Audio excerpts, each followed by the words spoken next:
Bismillahirrahmanirrahim. Ulu Tanrı adı ilə bugünkü proqramı başlayıram.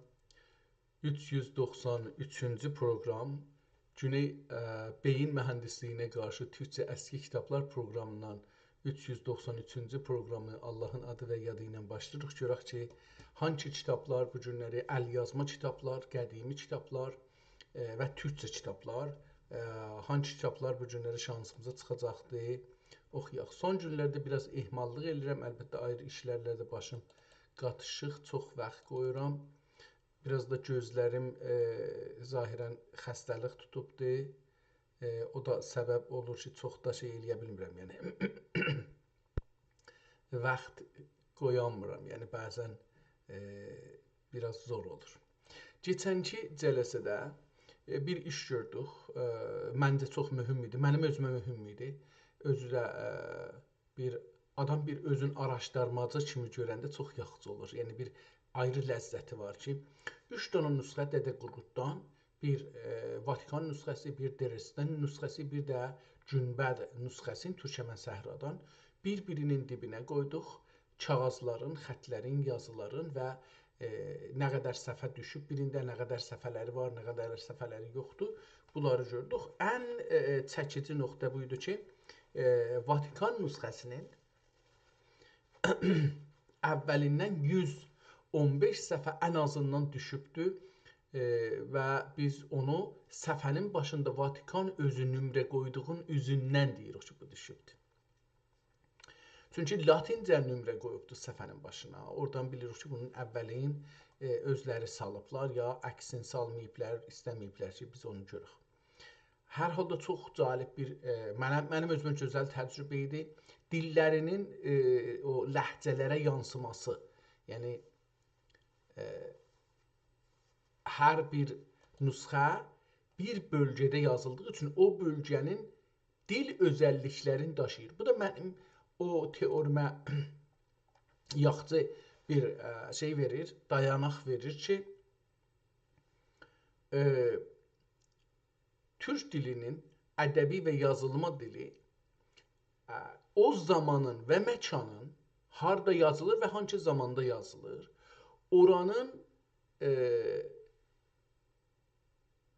standart elmi yazıya uyğun şəklin bizə gətirir.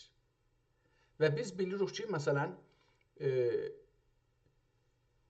elə deyək ki, Dədə Qorqud kitabının əlyazmaları Türkməndə Türkmən ləhcəsinə yaxın yazılıbdır.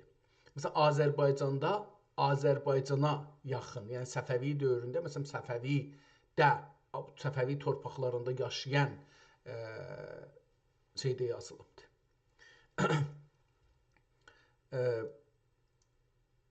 Bu çox önəmli bir şeydir. Tapıntıdır bir kitabdan.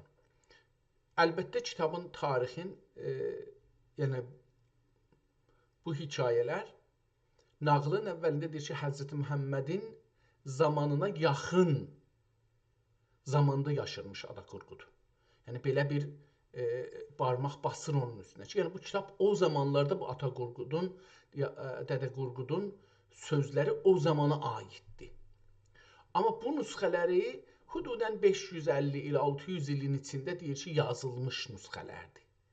İndi əcəba o 300 il bunlara bax, 1200 il bunlara bax, 1300 ya 1400 il bunlara bax, çünki indi 1447 il keçir Həzrəti Rəsulun hicrətindən, Mədiniyə köçməsindən. Bu kitab əgər məsələn Həzrəti Məhəmməddən 20 il sonra yazılsa, yəni deyilsə, Dədə Qorqud yaşasa və bunları desə, 30 il, 40 il, 50 il, 100 il, 150 il, 200 il, o dediyimiz tarixlərə çıxa bilər. Yəni bu kitabın ömrü da ən az olsa, yəni bu sözlərin ömrü əlbəttə, ən az olsa 1200 ili olmalıdır. Yəni 250 il Həzrəti Rəsuldan sonra yazılmalıdır. Amma yəni çünki kitabın əvvələ deyir ki, Peyğəmbərə çox yaxın zamanda. Çox yaxın zamanda indi 50 il olar, 30 il olar, 20 il olar, beləsi olar. Amma biz biraz bunu uzaq tutsaq, yenə də gəlir 1200 məsələn deyək ki, il bundan öncə yazılmış olsa, deyilmiş olsa, ehtimalən bu elə 1000 il bundan öncə bundan nüsxə olmalıdır. O da inşallah bir gün tapılar və ortaya çıxar. Bugünkü kitablardan bir dənə açdıq, görək ki, bu hangi kitabdır və nə vəziyyətdir. Bir dənə də ayrısını açaq əlbəttə. Usul-i Mülhəmə deyə bir, bu niyə açılmadı?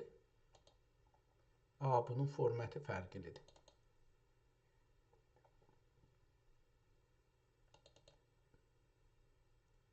Görək bu əslən nə cür bir kitabdır. Bu ehtimalən o kitablardandır ki, oxuya bilməyəcəyik.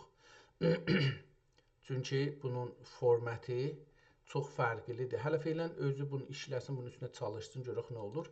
Kəlami Həzrəti Yunus Emre. Öncədən bu kitabın bir nüsxəsini oxumuşduq. Buna da baxarıq, əgər ki, bir olsalar, yəni aynı olsa oxumarıq, amma aynı olmasa oradan buradan. Əlbəttə, Yunus Emre'nin yazıların, şeirlərin oxumaq, düşüncəsi ilə tanış olmaq hər zaman ərzişli və qiymətlidir. Bu Əli adında bir kitab yazıblar. Bunu PDF 199 səhifə göstərir.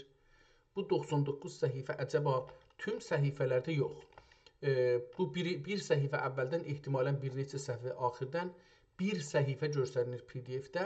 Axirdə də bir səhifə yenə, yəni 2 səhifəsin bunu desək ki, 98 səhifə desək, bunu 2-yə qatlamalıyıq. 2-yə qatlasaq, yəni zərb eləsək ya çalsaq, olacaqdır 196 səhifə. 196 səhifəlik bir kitabla qarşı-qarşıya yox ki, bunun 99 vərəqdədir. Yəni bunu deyim ki, PDF-in hər səfəsi kitabın 2 səfəsinə, yəni bir vərəqinə qarşı gəlir. Əvvəl baxaq ki, kitab nə cürdür, səfiyyə yerləşdirmişik. Kitabın cildi göndür və bu gün basma, yəni fişarla, zorla üstünə dövrələrinə bir xəttər salıblar cildin. Sonra da ortada bir nəxşə salıblar, bir gül kimi bir şey salıblar. Çox işlənibdir, bəllidir, kitabın rəngi gedibdir. Yəni bunun rəngi ehtimalən qəhvəyi imiş, amma gedibdir, çox ağaran kimi olubdur. Tox qəhvəyidən gəlib açıq qəhvəyi olubdur. Kitabın özünün dövrəsinə baxanda görürük ki, kitabın dövrəsi təqribən çürüyübdür, biraz əzilibdir. Yəni əl ilə təmasda, əl ona yapışan yerləri biraz əzilib, çürüyən kimi görünür.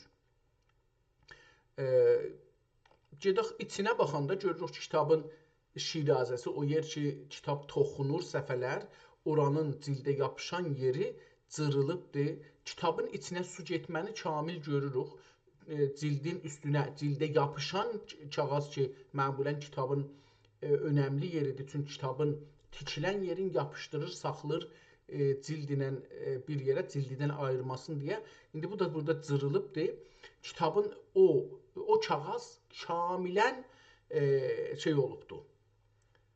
Su çəkibdir və qırışıbdır. Hər yeri qırışdır və rəng alıbdır. Bilmirəm, gönün rəngidir ya arxadakı o cildin kağızının rəngidir, çıxıbdır. Bu birisi səhifəyə baxırıq, yəni kitabın cildinə yapışmayan səhifədən baxanda görürük ki, tarix və hekayatı ehtimalən bir zəbani türkidir. Ehtimalən. Yenə sonra baxarıq. Bu 93 dörə 15 sətir. Ehtimalən 93 vərəq 15 sətiri burada yazıblar. Astan-ı Qudsi Rəzəvidə Kitabxane-i Milli Nəmnəyə Mütəhhəridir, nədir? Belə yazıbdır ya da Tehrandır. Kitabxane-i Milliyə orası düşmübdür. Tehran oxuna bilir, dəstəli T ilə yazılıbdır və tarix qoyulubdur. 1331 24 Fərvərdin mah Bazdi düşüb, yəni sansur idarəsindən 1351-də, yəni şah zamanında bu bir dəfə sansurdan keçibdir. Cumhur İslamidə də neçə dəfə şans keçirdibdir. Kitabın içinə su geçməyi kamil görürük. O birisi səhifəyə gedəndə səfənin başında yazının şeiridir. Şeir ilə yazılıb, bunu deyim. Şeirin başı üstündə, yəni əvvəl başlayan yerdə bir boş yer qoyublar. Ehtimalən burada Bismillahirrahmanirrahim yazılacaqmış ya kitabın adı yazılacaqmış, onu görmürük. Sonra şeirlər başlanır. Şeirin dövrəsində çərçivə falan yoxdur. Kitab su keçdiyi üçün bir rədd ora düşübdür. Qırmızı rəddir. Əcəba bu nədir? Biraz da əlbəttə sarısı, yaşılı da var. Bəzən kağız falan qalanda uzun zaman suyun içində çiflənir. Çifsəmaq, çiflənmək deyirik. Və onun rəngi olur. Onu da bilirik. Ola bilər belə bir şey. Ola bilər də ki, kağızın özünün o materialından, o maddə ki, ondan düzəlib indi nə mənə ağacıdır, ya nə mənə göy-göyərəntisidir, onun da rəngi ola bilər, çıxsın. Ki, məmulən gərək olmaya belə bir şey. Kitabın ortasından, yəni şirazəsindən cırılmağı görürük ki, nəzərə gəlir cırılmışmış, hətta bunu bir ayrı kağızdan yapışdırıblar, yapışqanla.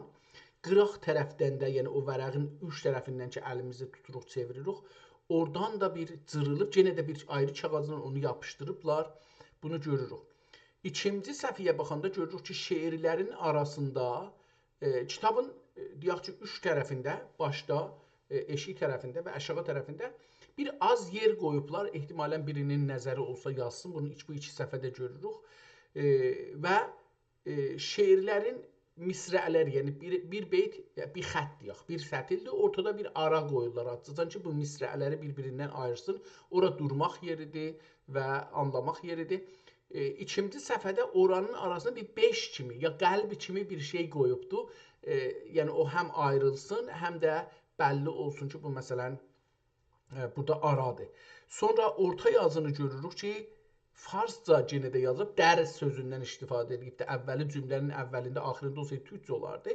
Çünki əvvəlindədir, dərnəti Həbibi Əkrəm Məhəmməd Mustafa sallallahu aleyhi və səlləm deyə bir şey yazılıbdır. Bu da bunu göstərir ki, bu kitabı yazan, əsli kitabın üzündən yazan, götürüb bunu qırmızı rənginlə və farsca, əlbəttə gördüyünüz kimi dəri götürsəz, bu türkcədir əslində. Yəni, Nəti Həbibi Əkrəm Məhəmməd, bu dəqiqən ərəbcədən türkcəyə çevirməyə çalışmaq çabanı göstərir.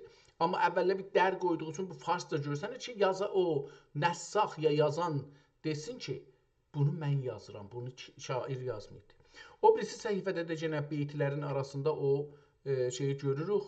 Dərməti çahar yari güzini rizvanullahi teala aleyhim əcməin. Qırmızı xəttinə yenə bunu fars kimi dərməti padişahı cahan gəlluq oxuyarıq. Sonra da bunlar qırmızıdır dediklərim şeylə. Bu birisi səhifəyə gələndə, yəni kitabda 4-cü səhifəyə gələndə, indi cəlibdir ki, bu yazar kitabın birinci səhifəsində biri yazıbdır.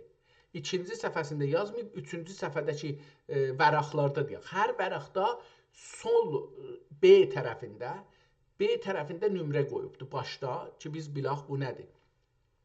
İndi bu 4-cü səhifəyə baxanda vərəq yox. Səhifəyə baxanda görürük ki, 4 beyt şeir vardır və sonra bir qırmızı düz yazıdır. Sonra onun altında qərə düz yazı davam edir və qərə düz yazı davam edir. Bir neçə səhifə. Ortada beyt deyə qırmızı yazılıbdır. Beytin də ortasında buna görə ki, misrə kimi görünməyə bir cıqqılı dediyim kimi 5 kimi bir şey yazıbdır. Kitab beləsi davam edir. Çox gözəl bir əl yazmadır. Niyə gözəldir? Çünki bunu çox bir zor çəkmədən oxumaq olur. İndi anlamaq da olsa çox yaxşı olar. Yəni bu kitab nə haqqındadır, anlamları nədir onu bilmirəm. Kitab türkcədir. Bunu da indi bir-iki kəlməyə diqqət elədim, gördüm ki, kitab türkcədir. Bəzi kəlmələri bu düz yazıların içində, yəni şeir olmayan yerlərdə bəzi kəlmələri qırmızı yazıbdır və üstünə tozu qoyubdur. Kitabda 14-cü səhifəyə gələndə, yəni 7-ci vərəqə gələndə görürük ki, kitabın orası ki, tikilib şirazə, həm də eşik tərəfindən kitab cırılmışmış, kağızla yapışdırıblar. Kitabın üstündə, yəni üst tərəfdən kağızın dodaqları desək, kağızın o kəsən yeri, ucu, onlar əziliblər və şey olublar. Bunu dedikcə hamısında bu səhifələr var.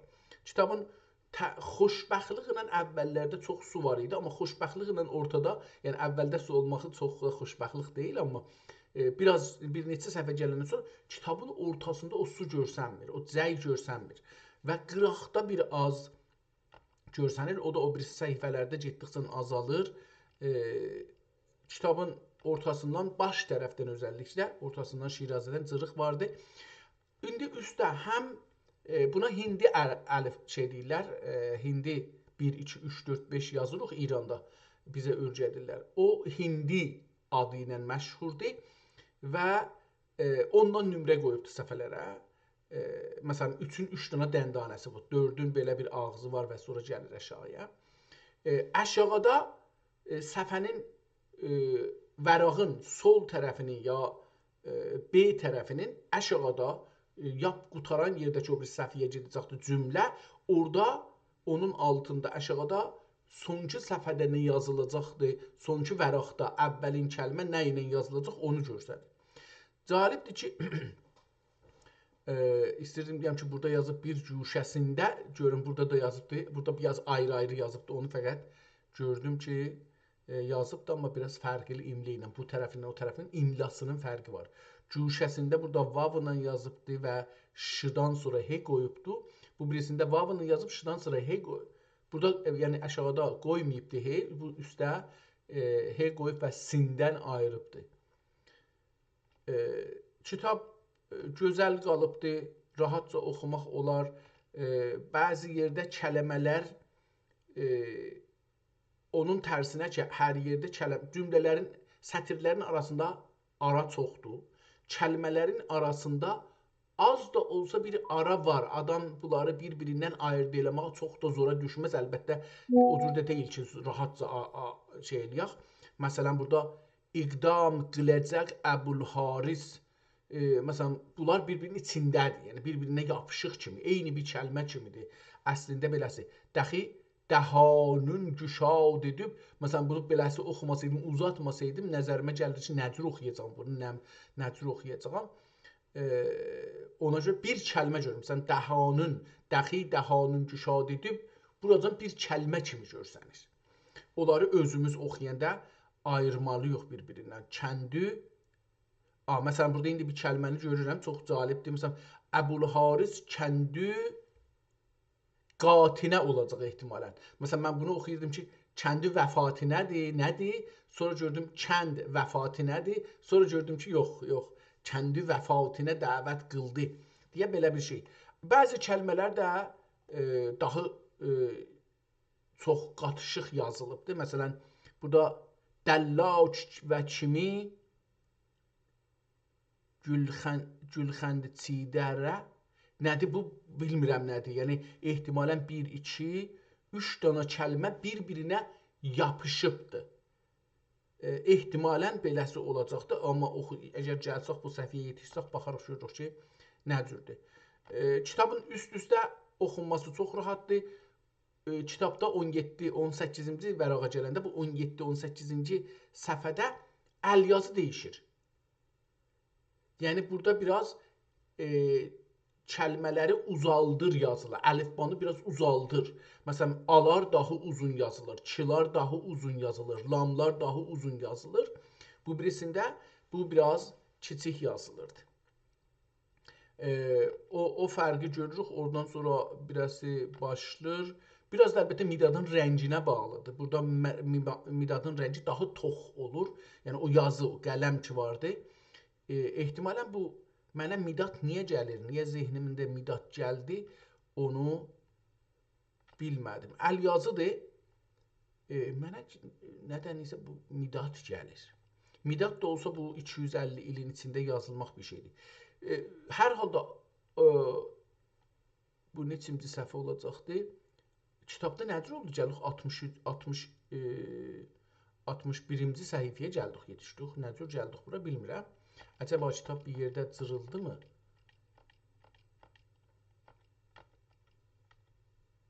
Ha, 2 səhifə gedir, tamam. 61-ə gələndə görürük ki, taza burada izdir hikayəti, ibtidai hikayat Əbu Əli Sina. Əbu Əli Sinanın birinci dəfə burada adı geçdi. Yəni, buradan öncədə bir şey yox imiş. Bu kitab Əbu Əli Sinadır. Bu Əli deyil. Əbu Əli Sina haqqında ehtimalən birazı əlbəttə yazılmış gedir.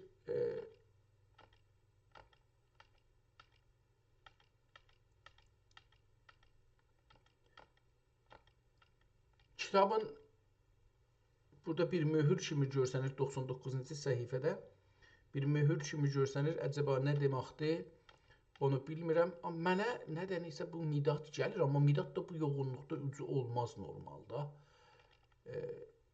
İlla ki, deyək, ucun qədim midatları bəlkə ucun şey eləmirdilər. O cürsü gəlir. Biraz yoğundur midata. Bundan bir əks almalıyıq, verməliyik. Görək ki, qırmızı xəttinə bu 143-cü səhifədə qırmızı xəttinə 2 cümlə, yəni 2 sətir yazıbdır. Bu rəngin keyfiyyəti aşağı olduğu üçün o birisi səhifəyə əksi düşübdür.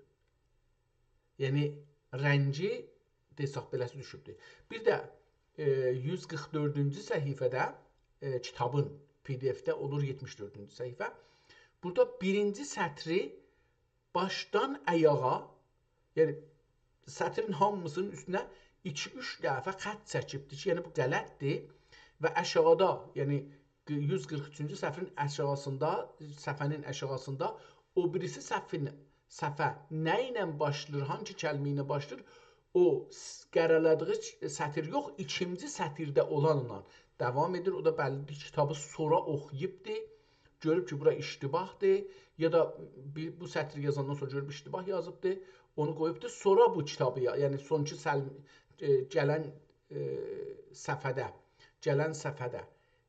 hangi kəlmə ilə başlayır, onu sonra qoyublar. Yəni bu cür deyir ki, əvvəldə yazanda sonra qoysun. Sonra bunu oxuyanda ehtimalən qoyublar.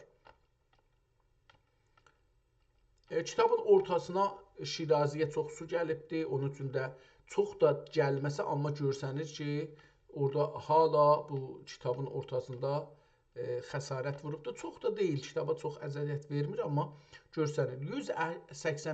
186-cı səhifəyə gəlirik və kitab zahirən qutarır. 186-da və burada bir şeylər yazıbdır. Bu kitab ehtimalən düşüb bir uşaq əlinə.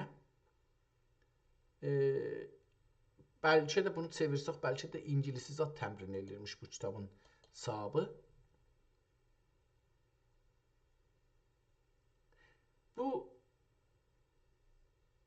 nə ola bilər? Bundan bir əks salıq. Bu bir əlifbayı təmrinə bənzir. İndi əcəba latindir, yunancadır, nədir? Belə bir şeyi görürük burada. Kitabın son səhifəsinə baxarıq, amma oxuyarıq. Yəni oxumamışdan öncə əvvəl görək ki, bunun Kitabxanə-i Milliyə Məlik deyə. İranda Kitabxanə-i Milliyə Məlik var, amma Kitabxanə-i Azərbaycan ya Təbrizi götür, Kitabxanə-i Milliyə Azərbaycan və Təbrizi götürdülər, adını dəyişdirdilər. Sonra bəlkə bir 21 il, 22 il bundan öncə, 23 il bundan öncə, mən onda hala Təbrizdə idim, onu adını dəyişdirdilər, elə Kitabxanə-i Mərkəzi Təbriz. Yəni millilikdən onu çıxartdılar. Amma burada Kitabxanə-i Milliyə Məlik deyə Tehranda bir kitabxana varmış. Bu kitabın son yerinə gəlirik və o Şirazədə olan Təlisə ki, kitabın vərəqlarını tikirdilər. Onu görürük ki, cırılıb o görsənir. Son səhifədə ki, ehtimalən kitabın ən son səhifəsi olar ki, orada bir şeylər yazılıblar. Bunlar Mahi Mühərrəmin 2-ci günü Yomi nəmənə gecəsi Yomi birini bir zərrə çevirsəm bəlkə daha oxuya biləm. Mahi Mühərrəmin 2-ci gün Yomi Bazərdür gecəsi xanımım taşı vaqiədə düşdü. Xatəmin taşı, xatəmimin taşı, yəni üzüyünün taşı. Xatəmimin taşı vaqiədə düşdü. Yəni Məhərrəmə getmişmiş bir yer orada düşübdü. Burada 1090 yazıbdı. Adam bu kitabı 1090-da. İndi 1090-da bu əgər yazılmışsa, yəni bu kitabın sahibi əlindəymiş, bunu 1090-da yazmışsa, indi 1447-dir. Bundan çıxsaq 1090-ı. Bu kitab 357 il bundan qabaq yazılır. Yəni bizim standartımızın içindədir. Çünki biz demişik hər kitab ki 250 ildən az ömrü olsa, əl yazı da olsa, onları illa istisnalarla oxumayacağıq. Bu bunu göstərir. Əvvəl buradan görürük ki, bu kitab bir nəfərin əlindəymiş və o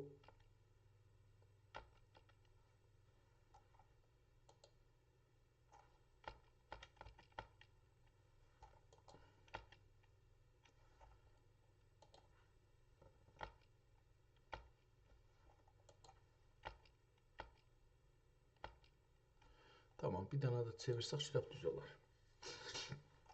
Kitabın son səhifəsinə də baxdıq, cildinə də baxaq. Cildində də görürük bu bəqqal imiş ehtimalən, ya tacir imiş ki, bu kitabı da ala bilibdi. Kitabın son səhifəsində çoxlu, uzun hesablar yazıbdı. Çox uzun, yəni 1184-ü 1184 ilə cəm eləyibdi. Ondan sonra bir ayrı ədədlə cəm eləyibdi. Hey beləsi öz ədədi ilə. Hər ədədi öz ədədi ilə cəm eləyibdi. Yəni 1184-ü 1184 ilə cəm eləyib, olubdu nəticə 2368. Onu özü ilə cəm eləyib 2368 ilə cəm eləyib, olub 4736. Onu özü ilə cəm eləyibdi. Cəmin nəticəsini isə onu cəm eləyib. Ha beləsi gedib çıxıb məsələn bilmirəm neçə milyona. Da onu görə bilmədim. Kitabın cildi də aynı o vəziyyətdə, əvvəldə nə cür idi? Aynı o vəziyyətdə su çəkib və gön özü də qırışlaşıbdı. Yəni burada baxıram, görürüm ki, bu gönün qırışlaşması kağızı təyilmiş. Fəqət gön özü də qırışlaşmışmış. Əvvəldə biraz az görsənir, sonki cildi də çox görsənir. İndi bu kitab verilibdir Aslan-ı Quds Rəzəviyyə zahirən, çünki Məlik kitabxanasında deyil daxı və 1331-də verilib ora. Bunu gördük. Kitabın əvvəlindən başlayaq, görək, oxuyaq. Kitabın qərə cöhəri çox keyfiyyəti yaxşı olduğu. Bununla belə ki, su çəkibdi, hətta bu qərə rəngi dağılmayıbdı. Yəni rəh də verməyibdi, beləsi yox. Su gəlibdi, bunun içində yaşayıb əslən. Kitab ora-burası saralıb, göyəribdi. Yəni demək olar ki, çiftlənibdi, çiftsiyibdi kağız, amma rəng dağılmayıbdı. Bu rəngin xalislığın və gözəlliğin göstərir. Ehtimalən bu da o mənaya gələ bilər ki, bu bir önəmli bir yerə yazılacaqmış. Onun üçün kağız və cöhərə çox diqqət eləyiblər. Yazıya da çox diqqət eləyiblər. İndi bu kitabın bu birinci səhifəsindən bir dənə də əks salaq. Bu iki xətti, əcəba bu iki xətti gedək ortadan. Bir yerdə gördük o xətti 50 neçinci səhifə, 60 neçinci səhifədə idi ehtimalən. Burada idi. Bu iki xətti də biraz kiçilsək, tamam. Bu iki xətti görək ki, fərqləri nədir? Tamam, mən bunu gedim əvvəl orada shot screen eləmişdik, screenshot eləmişdik, onu indi shot screen eləmişdik, ya screenshot eləmişdik, hər halda bir iş görmüşdük. Gedək onu orada düzəldək və hazır eləyək. Görək ki, bu kitab midatla yazılıbdır, yoxsa qələmlə yazılıbdır. Bu birincisi, sualımız bu şeydə olacaqdır. Tazaşdan bunu, bir də burada əlifbanı soruşacağıq ki, bu əlifba, bu nə mənədir? Bu yazı ki, sonradan yenidən yazılıb bu kitabın üzərində. Bu əl yazma kitabın üzərində bu nə deməkdir? Bu nə mənədir?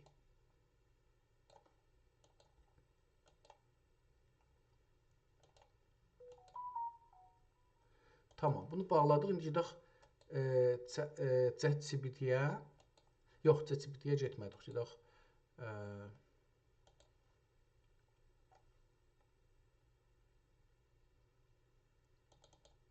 birincisində yazaq ki, əcəba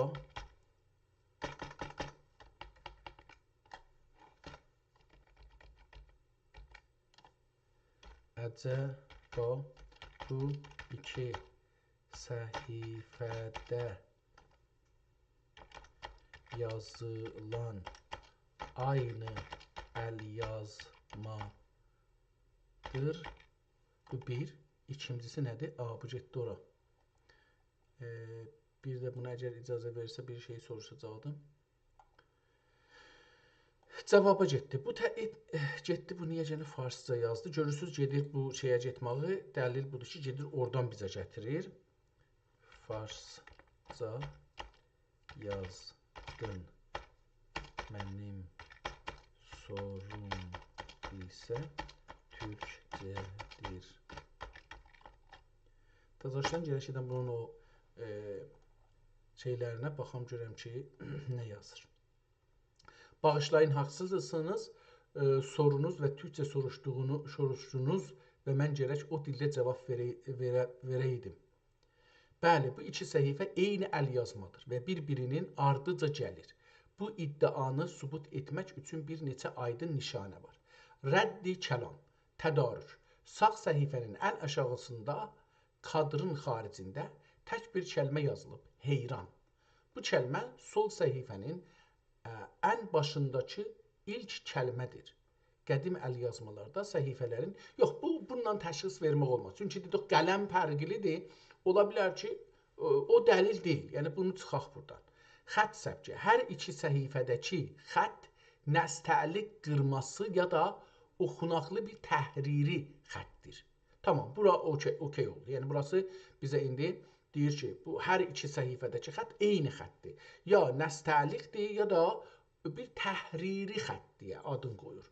Kəlmələrin yazılış tərzi, hurufatın bir-birinə bağlanması və qələmin qalınlığı hər iki tərəfdə tamamilə eynidir. Doğru deyil. Bu qələmin qalınlığı deyil.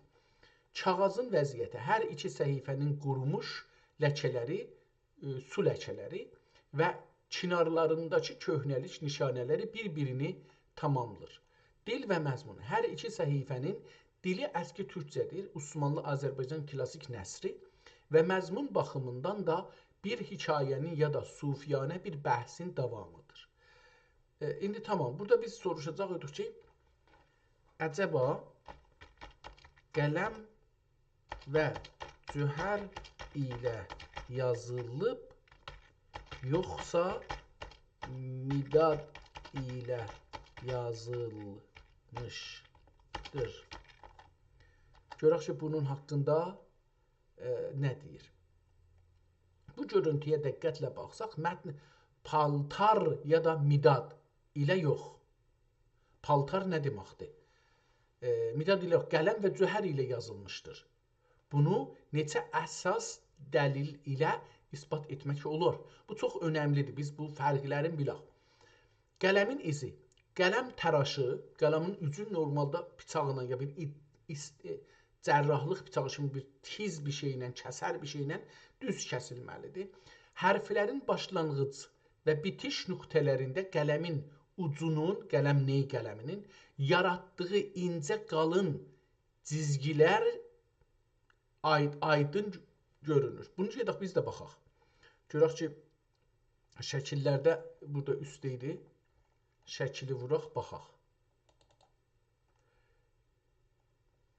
Biraz yekəldə, yekətmir bunu.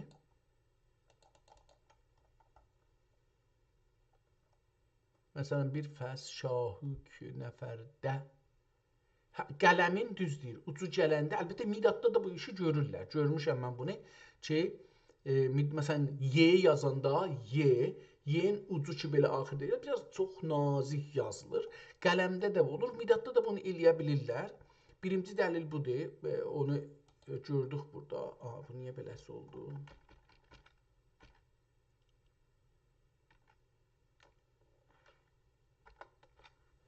Tamam. İkinci dəlil görək nə gətirir? Buradan gedəcəyik aşağıya.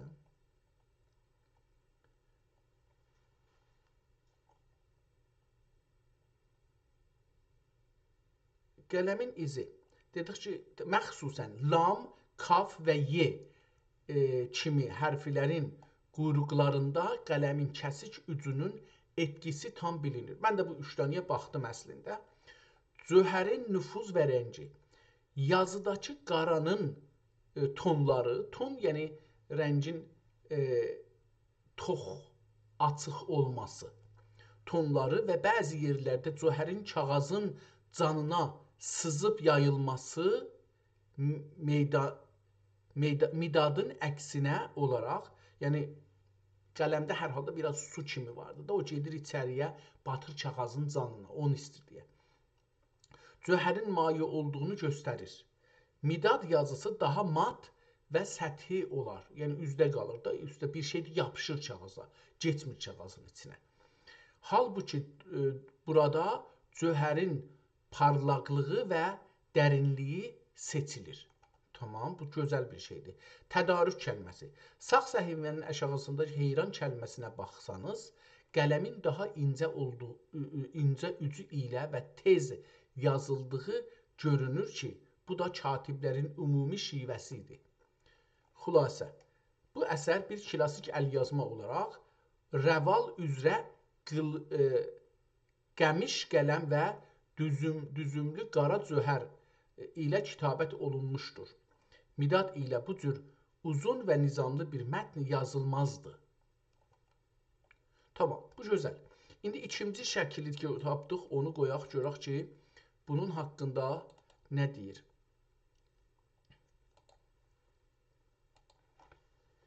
Şəklin üst başında bir əl yazma var. Sizcə bunlar bir növ-i əlifba mıdır, yoxsa uşaq yazma-cızması kimi bir şeylərdir? Görək ki, buna görə nə deyir?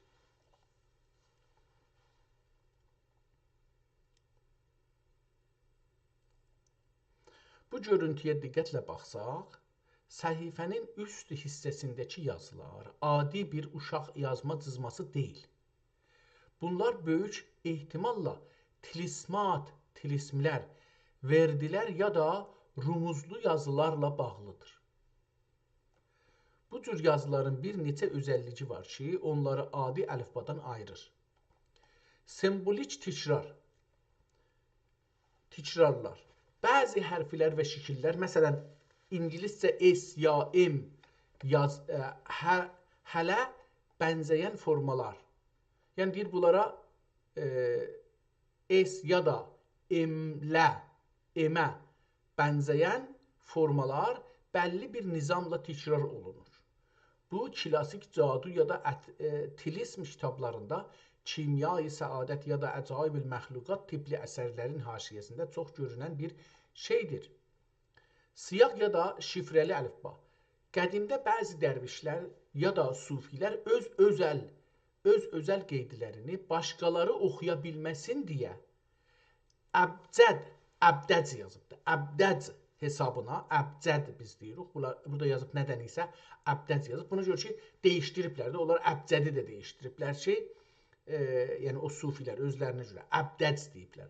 Əbdəc hesabına əsaslanaraq bir dırnaq arasında qoyubdur ki, yəni belə deyirlər, sufilər beləsi, əbcəd yazmırlar, əbdəc yazırlar, yəni dəyişdiriblər. Hesabına əsaslanan ya da özlərinə məxsus şifrəli əlifbalarla yazardılar. Adi mətndən fərqli cəhət. Aşağıdakı nisbətən nizamlı Osmanlı Azərbaycan türkçəsi ilə yazılan mətnlə müqayisədə yuxarıdakı yazı daha dağınıq və özəl bir amac üçün yazılmış kimi görünür. Bəzi yerlərdə rəqəm bənzəri əlamətlər də seçilir ki, bu da vifq, yenə də nöqtə arasında, yəni iki dırnaq arasında qoyubdur. Sehirli köhnə riyazi cədvəllər, o vifq yəni bu olur ha, mənası vifq sözünün sehirli köhnə riyazi cədvəllər ənənəsinə yaxın olduğunu göstərə bilir. Nəticə olaraq, bunlar uşaq cızması deyil. Böyük ehtimalla o dövrün bir şifrəli yazısı və ya tilism növüdür. Katib ya da kitabın sahibi mətnin üstünə özüncə önəmli bir zikr ya da qoruyucu söz kimi bunu əlavə edib. Tamam, gözəl bir kitabın haqqında oxuduq. Qeydaq gələk kitabın ən başından bunun oxumağa başlayaq, görək ki, nələr var. Kitab Bismillahla başlamayıb, dedik, yer qoyub da ehtimalən Bismillaha soralar yazılacaqmış, ya dövrəsinə çarçivə diziləcəkmiş, amma o yoxdur. Amma beləsi başlayır, Bismillahın yerinə.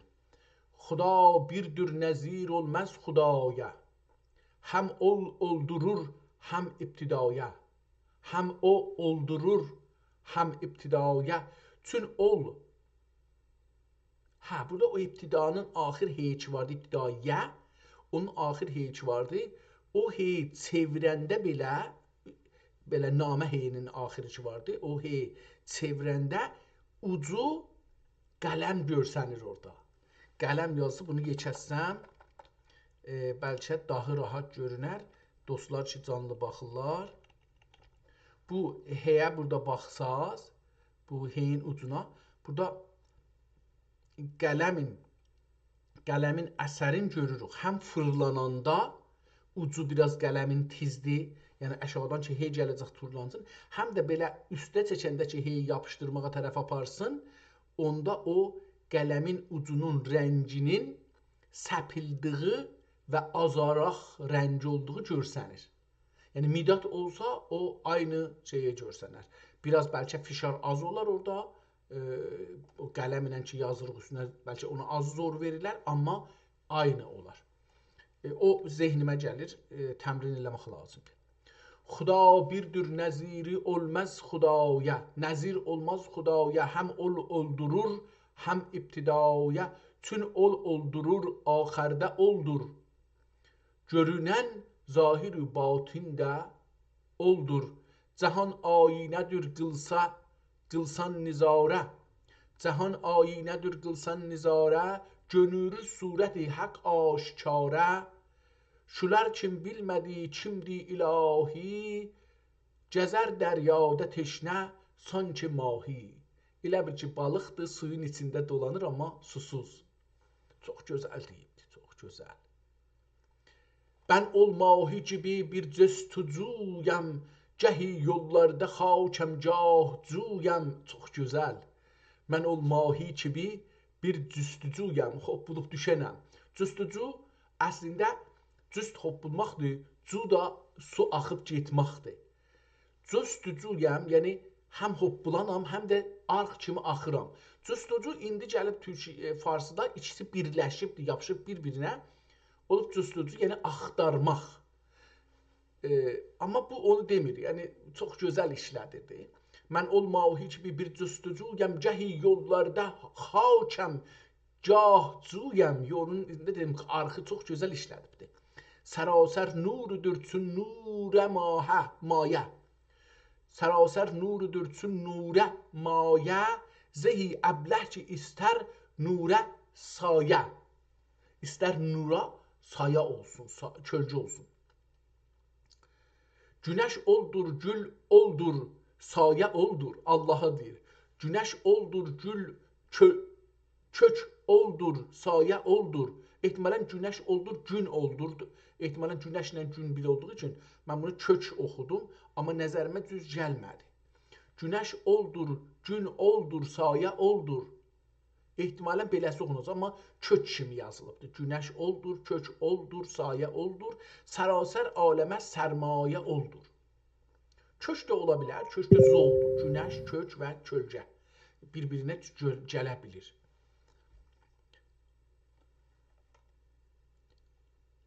Git əvvəl aqil isən kəndinizdən. Git əvvəl aqil isən kəndinizdən. Şu kim batlar batil dürür, haqq çıxsın gözündən. Get əvvəl aqil isən kəndinizdən. Şu kim batil dürür, çıxsın gözündən. Gözünü bil, sağınma haqdan əyrü. Gözünü bil, Sağınma həqdən ayrı. İndi burada gözü ki yazılıbdır. Mən bu kiları o yerdə ki, nəzərimə gəlir, nə oxumalıdır, nə oxuram. Amma yazıldığı kimi biraz cığataya yaxındır. Amma cığatay deyil. Bizdə də bu var. Məsələn, bəzi ki deyirik, amma yazmırıq. Bəzən də yazırıq, demirik. Bura onlardandır ki, yazılır, nun oxunur.Ğunnə deyirlər buna. Özünü bil, sağınma, saqınmadır. Bu sağınma, həqdən ayrı, vücudi vahidi mütləqdən ayrı. Demək kim həmdəmi şəhri bəqadır. Demək kim həmdəmi şəhri bəqadır. Xudadən ol sana badi həvadır. Əminisən çüsən şəhri vücudun. Vücudun əminisən. Bu vücud şəhri vücud. Bunun bədəni bir şəhrə bənzədir. Əminisən çüsən şəhri vücudun. Gərək həqqə sənin daim sucudun. Mükəmməldir yəsar ilə yəminün. Mükəmməldir yəsar bu tərəfdir. Yəsar ilə yəminün. Vəkilisən Süleyman əminün. Sənə diyu verdi oldu müsəxxər. Sənə saqa. Sana diyu verdi oldu müsəxxər. Üzr istəyirəm. Sənə div-ü pəri oxunacaq bu. Sənə div-ü pəri oldu müsəxxər. Müzəffərsən, müzəffər. İndi burada hardan bildim diyu və burada şey olubdur. Onu bu müsəxxər kəlməsindən anladım ki, o Qur'ana işarə edir. Sekəndər ki bir hökm et bər-i bəhrə. Xuda verdi sənə oldun olduklu bəhrə. Sekəndər ki bir hökm et bər-i bəhrə. Xuda verdi sənə oldunlu ya olduklu bəhrə. Tutub dara ki bir ruy cəhani. Unutdur ədl ilə nuşirəvani. Hükümət qıl bu dəm xaqan çinə. Günəş tək şölə sal ruy zəminə. Zəmini dəstəli z ilə yazıbdır. Rezeynə yazmayıbdır. Zeminə o cürsə yazıbdır. Ehtimalən zimnə adı mənasına da daşına bilər. Bəli, ruy zəmin deyəndə zəmin anlamına gəlir, amma rezeynə yazmayıbdır. Qədəm bas xaç olsun cümlə əzhar. Əzhar güllərin cəmidir, zəhrin cəmidir. Xızır gibi vilayət eylə izhar. Təcərrüd birlə gəldinsə cəhanə. Təcərrüd ayrı, yəni doğulanda biz ayrı doğuluruq. Təcərrüd birlə gəldinsə cəhanə. Yürü İsa kimi çıx asmanə. Bugün Əyyub vəş oldunsa sabir. Deyirlər Həzrəti Əyyub ağac arasına qoyublar, kəsiblər. Əcəba odur, yoxsa bədəni qurtlanıbdır, qurtları götürülmüş, qoyulmuş üstünə ki, sizin ruziz buradır, belə bir şey. Bugün əyyuvəş oldunsa sabir, cahan isrə olursan sən əkabir. Əgər Yusuf kimi düşdünsə çahə, yenə sən irişürsən izzu cahə. Əgər aqil isən anlə bu hali, nədir aqillərin bu qil o qali, qilqal danışmaq, bəhs eləmək. Gəl indi axər et məthi kəlami, rəsul həqqə gür bu səlami.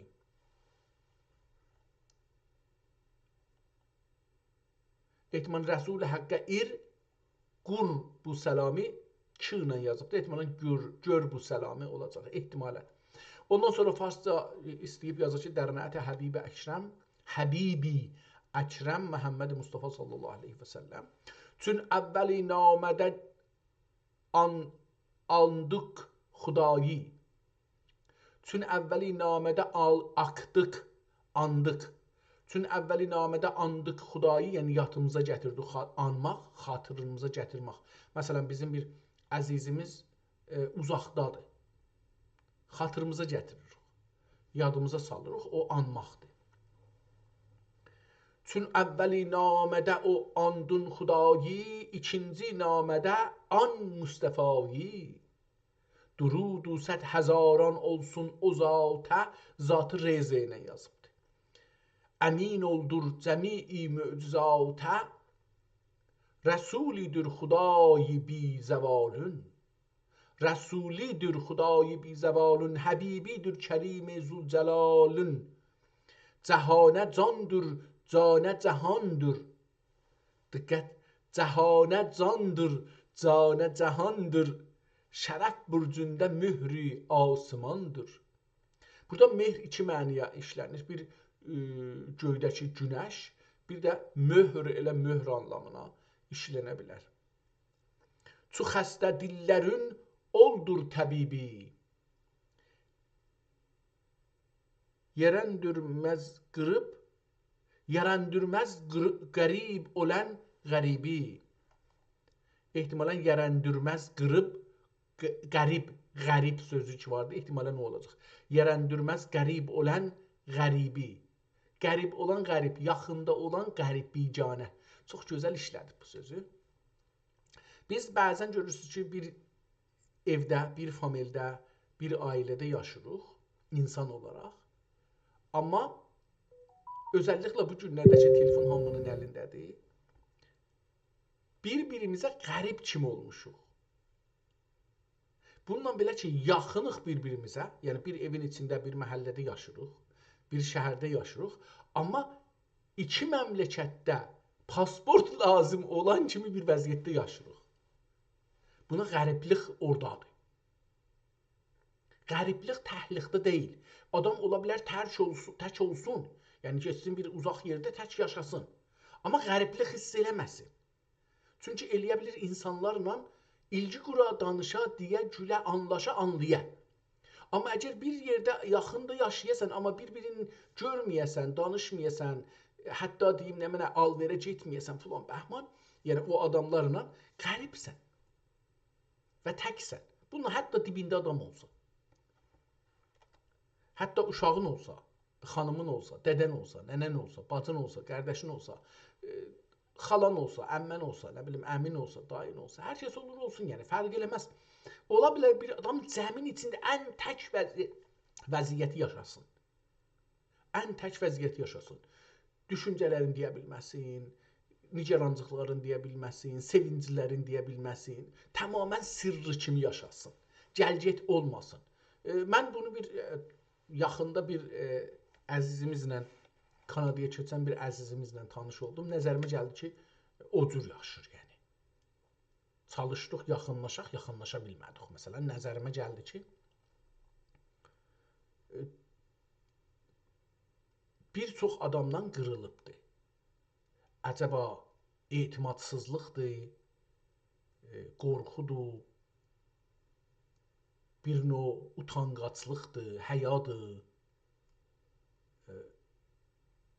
Hər halda insan əgər o birislərdən qırılırsa, bununla belə ki, bir-birinin yanında ola, o qəribdir. Bununla belə ki, yaxındadır, orada görə burada çox gözəl işlədir o kəlməni. Dəxi oladı əshabinə rəhmət, cinan içrə bulalər ta ki izzət, ondan sonra dərməthi çahar cüzini, Rizvanullah Teala aleyhim əcməin. Əbu Bəkr Üsman Heydər, xuda qılsın bizi anlarə çakər, həqirəm bəndəxi bir binəvayəm, bir binəvayəm, həqirəm bəndəxi. Burada Ömər yazılmayıb ehtimalən, ya da yazılsa silinibdir. Bir nəfər əmdən bu kitabı alan, əmdən Əbu Bəkr, Ömər, Üsman sözünü silmağa çalışıbdır. Və bir tiz bir şeylə, yəni məsələn bir ağacla, yəni bıçaqla deyil qətən. Bir ağac kimi bir şeylə, bir ağac sınığı ilə çalışıb ki, onu biraz qazıntı kimi eləyə, oxunmaya. Əbu Bəkr Ömər, amma mən indi burada Əbu Bəkr ilə Osmanın arasında bir şey görürəm, onu Ömər oxuyacağam. Oxunmur, amma mən o Ömər oxuyacağam, r görsənir. Əbu Bəkr, Ömər, Osman, Heydər aralarında vav yoxdur. Xuda qılsın bizi anlarə çakər, həqirəm bəndəxi bir binəvayəm, məhəbbət xanidanı mühibbi, məhəbbət yazıbdır, amma mühibb olacaqdır. Məhəbbət xanidanı müstəfayəm bəni ya Rəbb, məhəbbətdən əyirmə. Əyirmə həm ayırmaq anlamındadır, eyni yazılır. Ayırma, əyirmə. Həm də düzü əymaq. Bir də məsələn bir şey düzdür, onu əyirik. Buna da əyirmə deyirlər. O da caribdir. Ayırmaq və əyirmaq təqribən bir-birinə yaxındır. Əcəba bu əyirəndə nə olur? Ayırmaq, bunu qırmaq içindən eləmək də, əyirmaq bunu cəhətəm, əymaqdır. Nədən bunu anlamadım fərqli. Amma bir yazılır təqribən. Bəni ya Rəbb məhəbbətdən əyirmə, bu izzətdən, bu dövlətdən əyirmə, ayırma. Burada A qoyubdur. Orada əyirmə idi, burada ayırmadır. A-nın üstünə o börkün qoyubdur. Məddin qoyubdur. Yaşım didarə qarşı cuybar et. Yaşım, yaş həm sinnim, həm də gözümün yaşı. Yaşım didarə qarşı cuybar et. Xəyali birlə köglüm yarğar et. Qosunsun şişəyi dil yar əlindən. Nə deməkdir qəsunsun bilmirəm.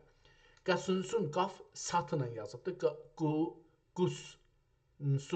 Qüsunsun şişəyi dil yar əlindən. Səfamız məddica dildar əlində. Səfamız məddica dildar əlindən. Qəsunsun mənə cəlib gəldi. Bunu oxuyayım görüm, yazım görmüşəm. Qüsunsun. Qüsunsun. Nə deməkdir? Görək ki, qısunmaqdır, qısun. Nə deməkdir? Qısunsun sözü qədim türkçədə, əski Anadolu və Osmanlı türkçəsində qusmaq, qaytarmaq, qay etmək, qay etmək feilindən gəlir. Bu sözün mənası iki yöndən açıqlamaq olar. Lüğət mənası. Bu feil əmr, buyruq ya da istək şəklidir. Qusunsunlar ki, qoysunlar ki, qussun, qusmaq və ya qusulsun, yəni bir şeyin içindən dışarı atılması mənasındadır.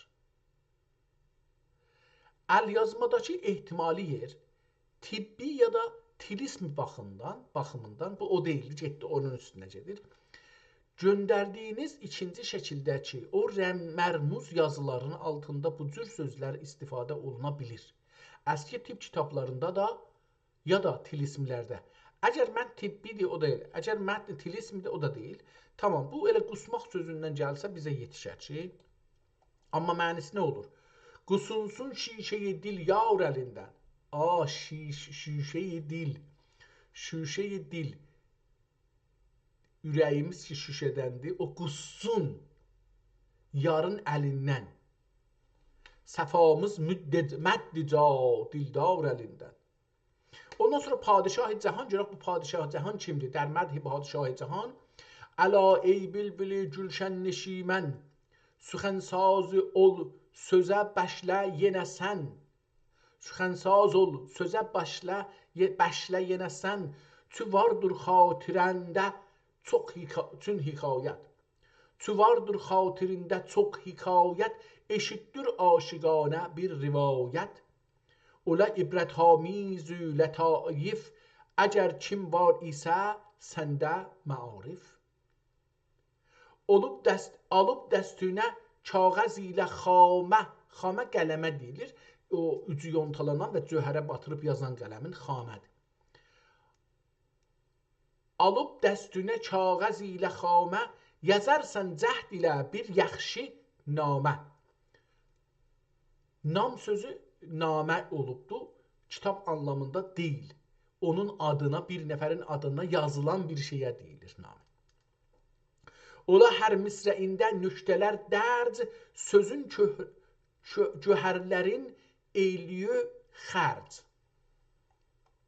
Burada eyliyi sözündə o vavı çox, burada aydınca indi adam dana gedəndə baxan, diqqət elə görür ki, bəli, qələmin şeyidir. Burada o yerini görürük. Gəda kim inə sunmuşdiz şahə. Gəda kim inə sunmuşdu şahə, onun kimi suna sən padişahə. ki, yəni Həzrəti Sultan Muradə muradın haqq verə ol padişaha. İndi bəs Sultan Murad dövründə bu yazılıbdır. Hansı Sultan Muraddır onu çıxartsaq, kitabın adı deyək ki, feylən hələ yazaq. Ad baş qalsın geri. Görərik ki, nədir bu kitabın adı. Amma çağ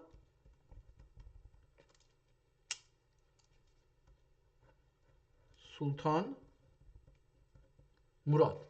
Amma hansı Sultan Murad? Çünki 4 Sultan Murad var.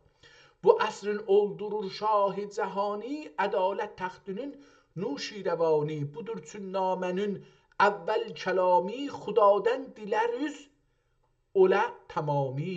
Gəlimdi eylə ey bülbül sərağaz, məhəbbət gülşənində eylə pərvaz, dərunun eşq ilə meyxanə olsun, kəlamın cüş edən məstanə olsun.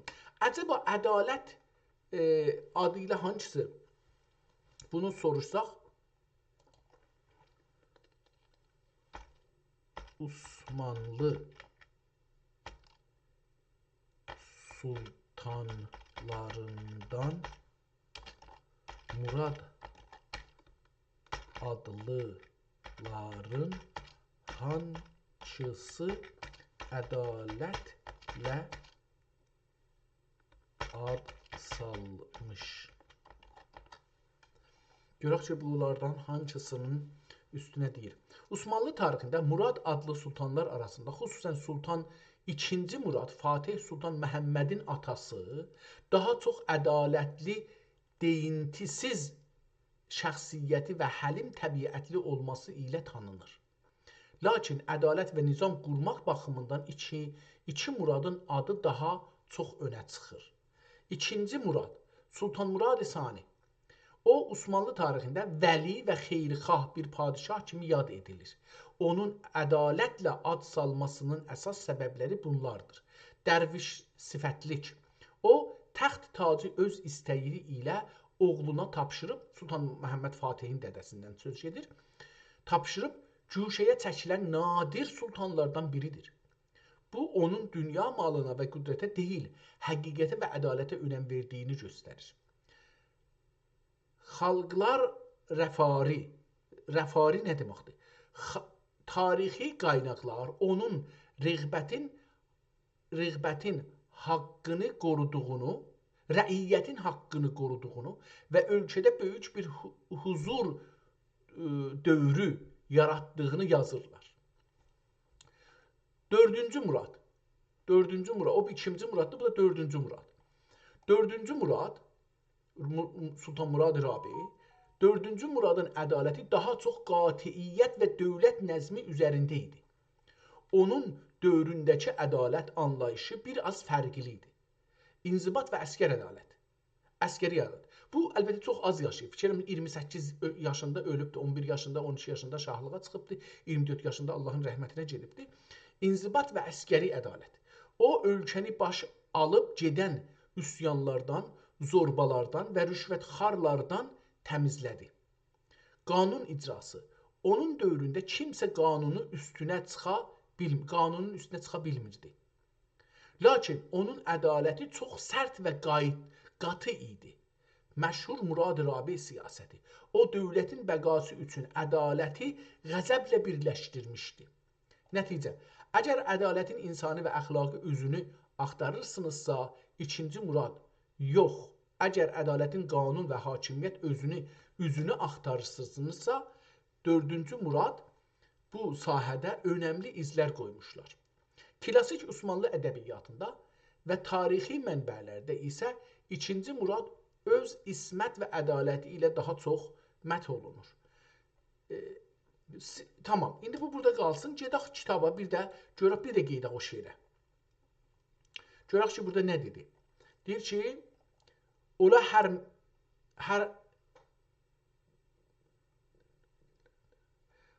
hər misrəində nüşlər dərd, sözün cövhərlərin eyliyi xərc, geda kim inə sunmuşdu şahə, anın gibi sunasın padişahə, ki yəni Həzrəti Sultan Muradə, muradın haqq verə ol padişahə.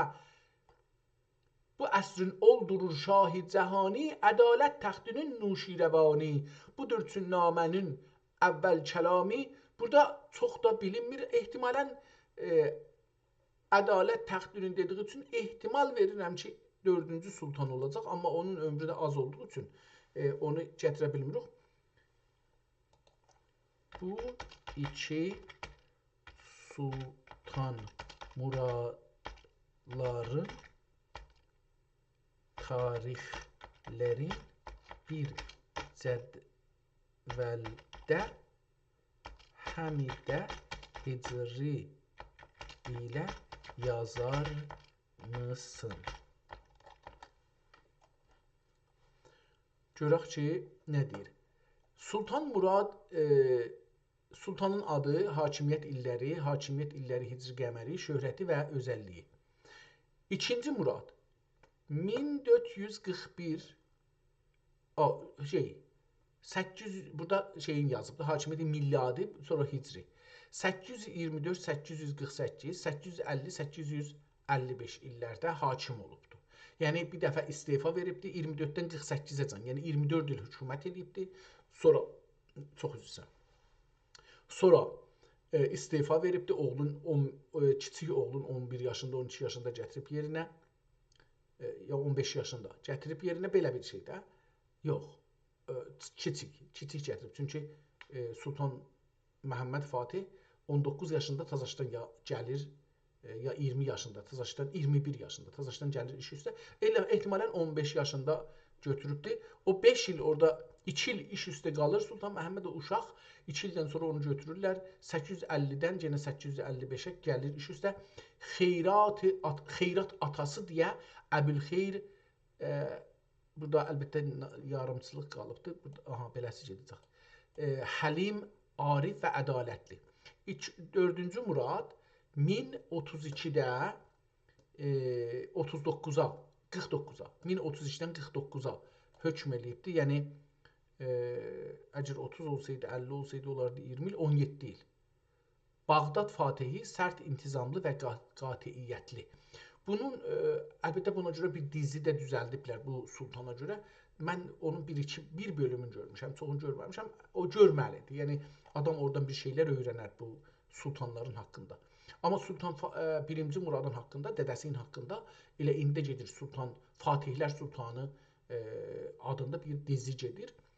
Çox cəlibdir. Onun əvvəlləri atasının görüşür və atasının ölümünəcən o gəlir orada. Çox cəlibdir. O da görmək bir şeylər insana azdan çoxdan verə bilər. İndi biz əgər bu iki danıya baxsaq, 1-ci Muradın dövrü olsa bu kitab yazılsa, indi burası yazaq, burada bir şey yazaq. Əcəba, bu iki səhifə ki, bir az əvvəl sizə göndərdim. Onu fiziki və yazı üzərə analiz etsəniz, hangi Murad uşağımız deyil ki, Sultan Murad Həzrətlərinin zamanına düşər.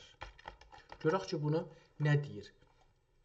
Hangi Murad? Bu iki səhifənin fiziki özəllikləri və yazı üslubu, paleografik analizi bizə onun hansı dövrə aid olduğunu haqqında önəmli məlumatlar verir. Bu iki sultanın dövrünü müqayisə etsək. Yazı növü və nəsr üslubu. Göndərdiyiniz şəkildəki xətt nisbətən incə və axıcı bir təhriri xəttdir. 2-ci Murad dövründə 15-ci əsrin əvvəlləri yazılar daha sadə, hərflər bir az daha göbək və indiyə görə daha qatı bir dil ilə yazılırdı. Halbuki buradakı yazı tikrari və kəlimələrin düzülüşü 4-cü Murad dövrünün klasik Osmanlı nəsrinə daha çox bənzəyir. Bu dövrdə katiblik sənəti inkişaf etmişdi və yazılarda bəlli bir estetik nizam daha qabardıq idi. Kağız və cöhər analizi. Şəkildəki kağızın rəngi, ləkələnmə forması və cöhərin kağız üzərindəki duruşu bu nüsxənin təxminən 350-400 illik bir geçmişi olduğunu göstərir. İkinci Murad dövrü 600 il əvvəl. Qalan kağızlar əgər çox özəl saxlanılmayıblarsa, daha çox yeyiləmə və rəng dəyişməsinə məruz qaldılar. Tədarük, pəs-çəsb sistemi nə deməkdir bilmirəm.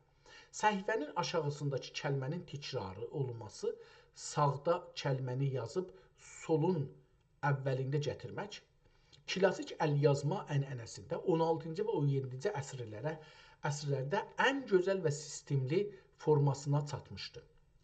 Nəticə, fiziki və yazı üzərə edilən analizlər göstərir ki, bu əlyazma böyük ehtimalla 4-cü Murad dövrünə və ya ondan bir az sonraki illərə 17-ci əsrin ortalarına aiddir. 2-ci Murad dövrünün nüsxələri ümumiyyətlə daha arkaik, köhnə bir görüntüyə malik ola bilir.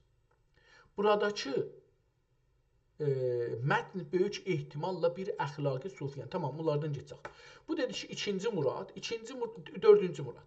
4-cü Murad olanda, burada tarix də verdi bizə, o tarixə də baxa bilirik, cədvəl vermişdi. İndi mən burada ehtimalla yazıram, çünki bunu zehnimdə onu oxuyarkən geçdi ki, kitabın ayrı yerlərində əcəba bu dövrə görə bir şey tapa bilirik, görə hansı il yazılıb. Amma bu dedi ki, 4-ci Murad Həzrətləri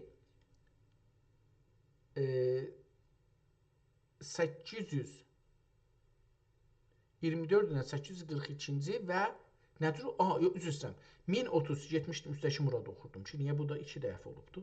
32 Hicri ilə 1049 Hicri illər arasında hökumət etmiş.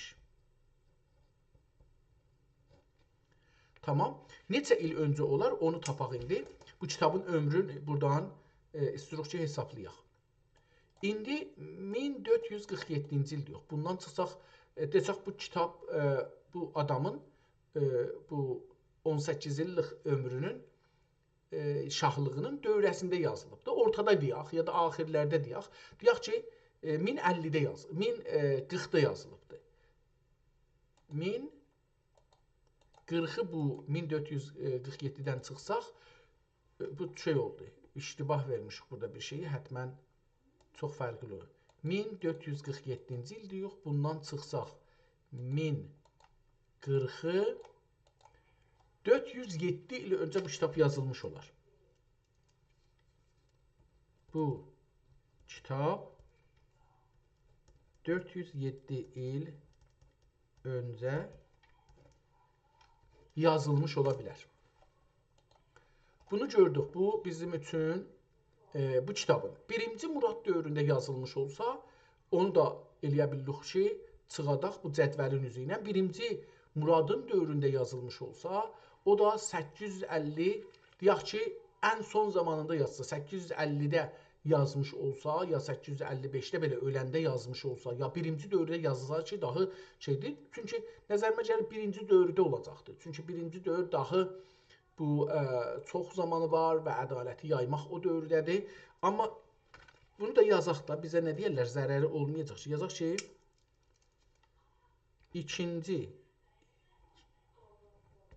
2-ci Sultan Murad, bunun şeyini yazsaq, olsa əgər 848-də, deyək ki, 840, beləsi qoyaq, 840-da əgər yazılmış olsa, əgər 840-da yazılmış olursa, İndi bunu yenə burada maşın hesablarıq. 1000 yenə gəlirik. 1447-ci il yox, bundan çıxsaq 840 desaq, 840 çıxsaq, olar 607 il bundan öncə 607 il öncə yazılmış olar. Yəni bu kitabın ömrü ən azı 407 il, ən çoxu 607 il öncəyə rast gəlir. İndi biz bunu kitabı oxuduqca buna bəlkə bir əlamətlər taparıq.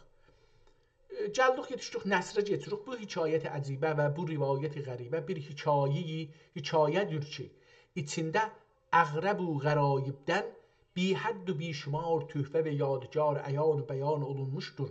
Ümidvarım ki, nəzər və istimai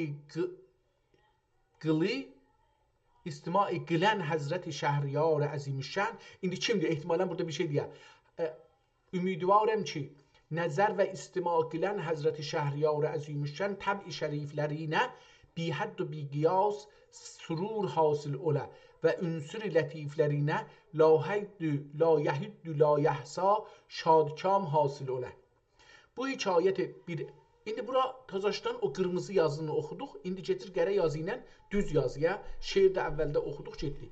Bu hikayət pür əcaib və bu risali pür qəraibin ibtidasını məthi kəlam zülcəlal, saniyən tərif xudayı layezali ilə təzyin qıldım və sərvəri kainat və məfxər mövcudat əleyhə əfzəlüssalat və əkməl təhiyyat həzrətlərinin nəət şərifi və məth ünsür lətifi ilə rəncin etdim. Salisən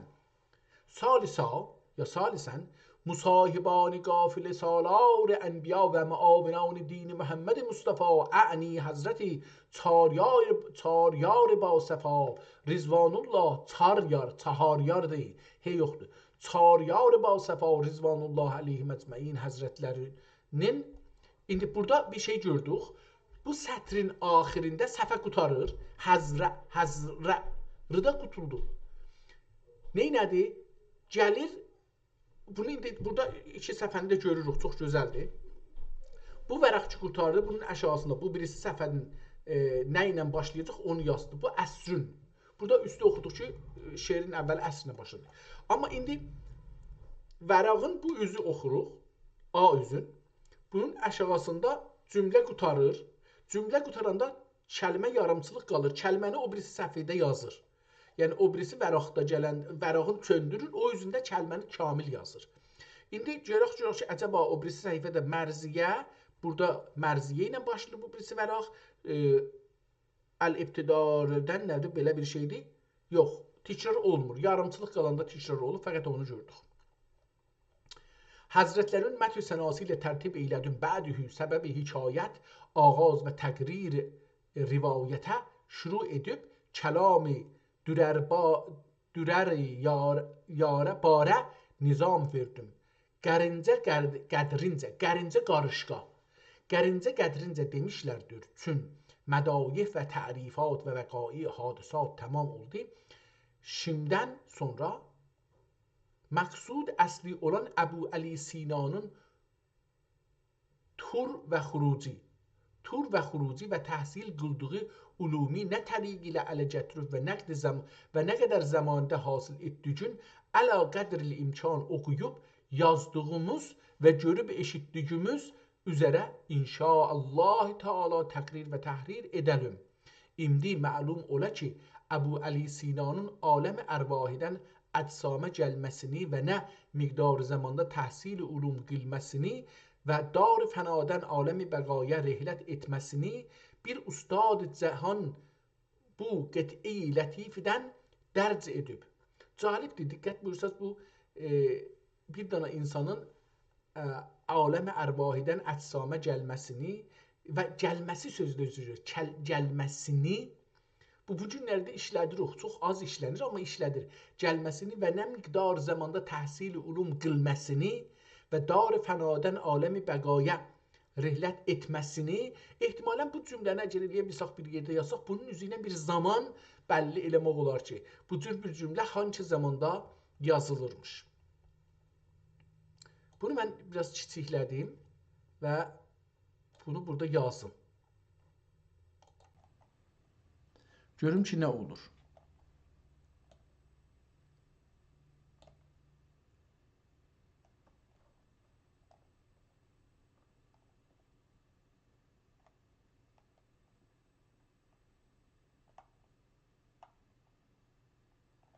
Hara getdi? Mən bunu neynədim? Ha, bu tərəfdə idi. Bu tərəfdə idi, tamam.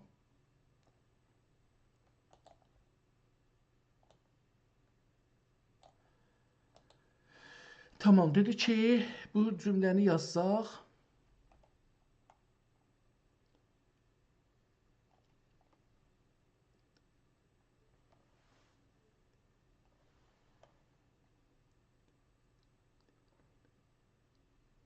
Aha, aləm-i ərvahidən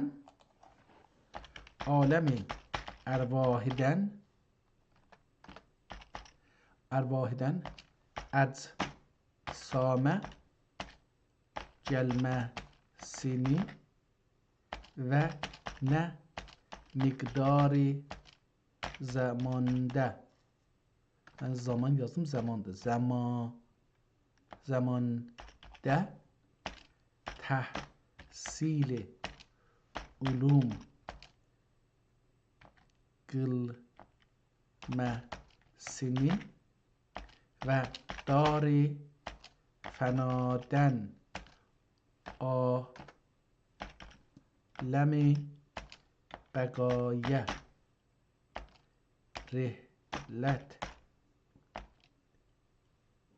itməsini, itmə yazıb, burada etmə yazmayıbdı.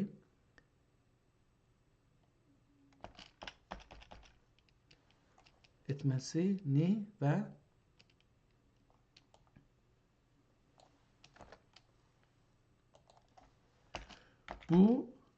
buna bir şey qoyaq.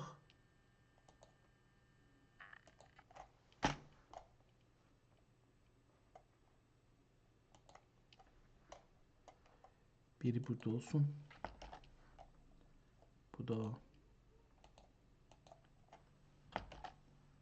Bu cümlə. İştibah oldu.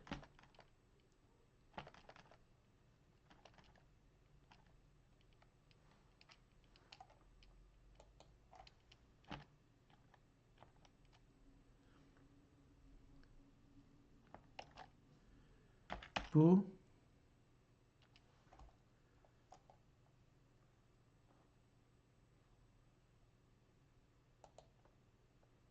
hər halda bu cürə cümlə quruluşu hansı zamandan başlanmış? Görək ki, belə bir şey bizə tapa bilir ya yox. Olsa çox yaxşı olar. Bu cümlə quruluşu və istifadə olunan istilahlar klassik Osmanlı Azərbaycan nəsrinin 16-cı əsri 900-cü hicri illərindən başlayaraq kəmal çatdığı səcili nəsr və ya da mövzun nəsr üslubudur. İndi bu çox şeydir.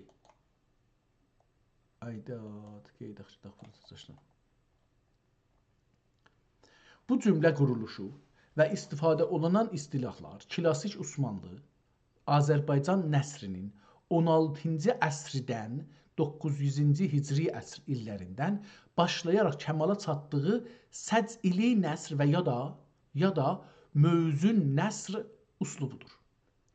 Bu cür ifadə tərzinin tarixi köklərini və dövrünü belə edə bilərik.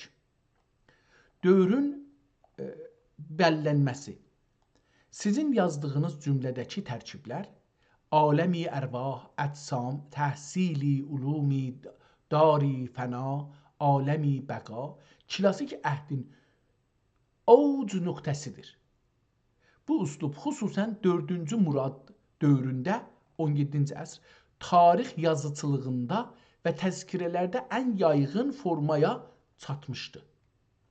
İkinci Murad dövründə nəsr daha sadə və qısa cümlələrlə idi. Lakin 16-cı əsrdən başlayaraq cümlələr uzanmağa və daha artıq ərəbcə, farsca tərkiblərlə bəzənməyə başladı. Cümlənin fənni quruluşu. Bu cümlə bir bioqrafi ya da hal tərcüməsi, tərcümeyi hal başlanğıcıdır. Qədim yazıçılar bir alimin ya da sufinin həyatından bəhs edəndə onu böyle mərhələlərə bölərdilər. Hubud kəlməsi, biz belə bir şey yazmadıq. Aləmi ərvahıdan əcsama gəlmə, doğum, təkamül, öyrənmə, təhsil-i ulum, yaşayış və elm öyrənmək, uruc, qayıtma, dari fənadən, aləmi bəqaya rehlət, ölüm. Hansı katiblərin özəllikləridir? Bu cür ifadələr daha çox münşəat kitablarında, kətibələrdə və təzkirələrdə, məsələn, Aşıq Çələbi, Qınalızadə ya da Katib Çələbi kimi müəlliflərin nəsrində görünür. Bu nəsr şivəsi 17-ci əsrdə 4-cü Murad zamanı elə bir səviyyəyə çatmışdı ki, yazıcı sadəcə bir ölüm xəbərini vermək üçün böyle fəlsəfi və mövzun cümlələrdən istifadə etməli idi. Nəticə, sizin gördüyünüz əlyazmadakı o cümlə onun 17-ci əsrin 4-cü Murad dövrünü və ya ona yaxın bir zamanın məhsulu olduğunu göstərir. Bu dövrdə aləmi ərvahıdan başlayıb aləmi bəqa ilə bitən təsvirlər insanın kainatdakı yolculuğunu izah edən ən sevimli ədəbi qaliblər idi. Tamam. Burada da bununla da dedi ki, 4-cü Murad Həzrətlərinin dövründə bu yazılmış bir kitabdır. Bunu da burada gördük. Qeydaq yenə kitabımızdan oxuyaq.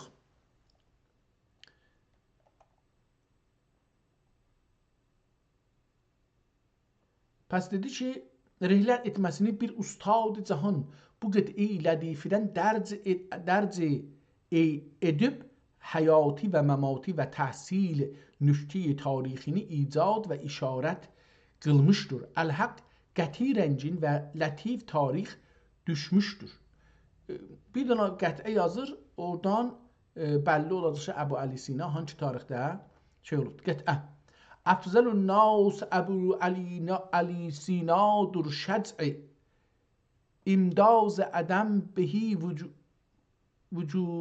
vücuzənca nə demədi? Baş tapadan. Vücuzunca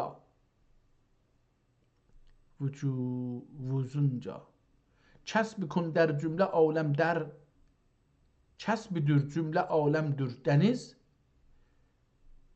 kərd zincahan bedrud. Bu qatışıq türkcə farsça qatışıqdır kəlmələr. Əfzəlün ərəbcə. Əfzəlün nas Əbu Əli Sinadur şicə آمد ز عدم آمد از عدم به وجود زنجا به وجود و زنجا کسب کن در جمله علوم در dəniz oxuya bilmirəm çünki qatışıqdır. آمد از عدم به وجود زنجا کسب کن در کسب کن در cümlə ulum dürtən dənz kərd zincanan bedrud. İndi bu qət'ədən mən oxuya bilmədim, o bilmədim nədir? İndi bu qət'ədən murad olan budur ki, Əbu Əli xəsail səniyyə və fəzail mərziyə ilə arastə və pirastə və bu şəxs bir şəxs edib lacərəm nasidən əşrəf və əfzəl idi. Və diyar ədəmdən aləmi vücuda gəlməsi nəfs-i şəcədə vaqe olmuşdur. Nəfs-i şəcə nə deməkdir? Bunlar kitabı oxumaq deyil. Bunlar anlamamaqdır. Yəni biz bir ayrı dil ilə oxuyuruq. Bunu gedib axtarıb bilmək lazımdır. Nəsb-i şəcədə vaqe olmuşdur. Ya ismi qəriyə və ya ismi qəsəbə olə. Deyir ki, ehtimalən nəfs-i şəcə ehtimalən bir kənd adı ya şəhər adı ola bilər. Yəni nəfs-i şəcə nə deməkdir?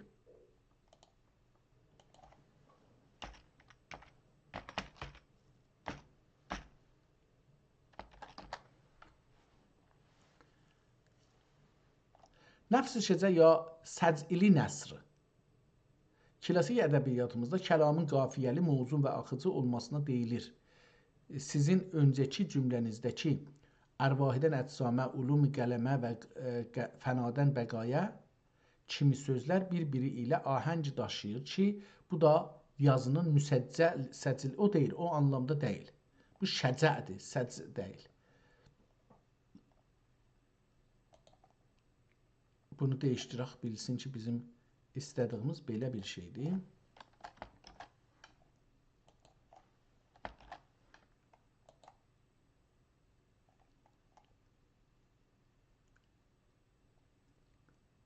Sizin buyurduğunuz nəfsi səcc yenə də onu gedir. Bu da onu bilmədi.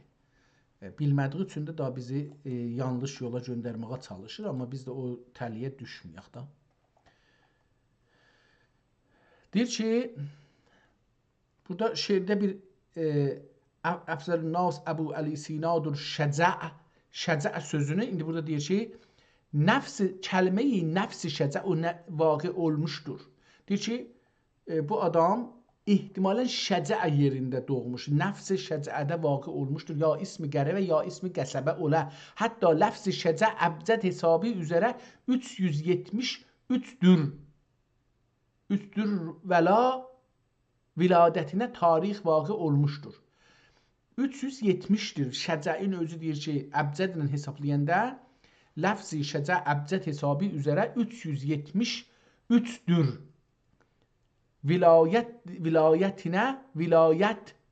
Viladətinə tarix vaqe olmuşdur və dar fənadən dar bəqaya rihləti şəhri Həmədanidən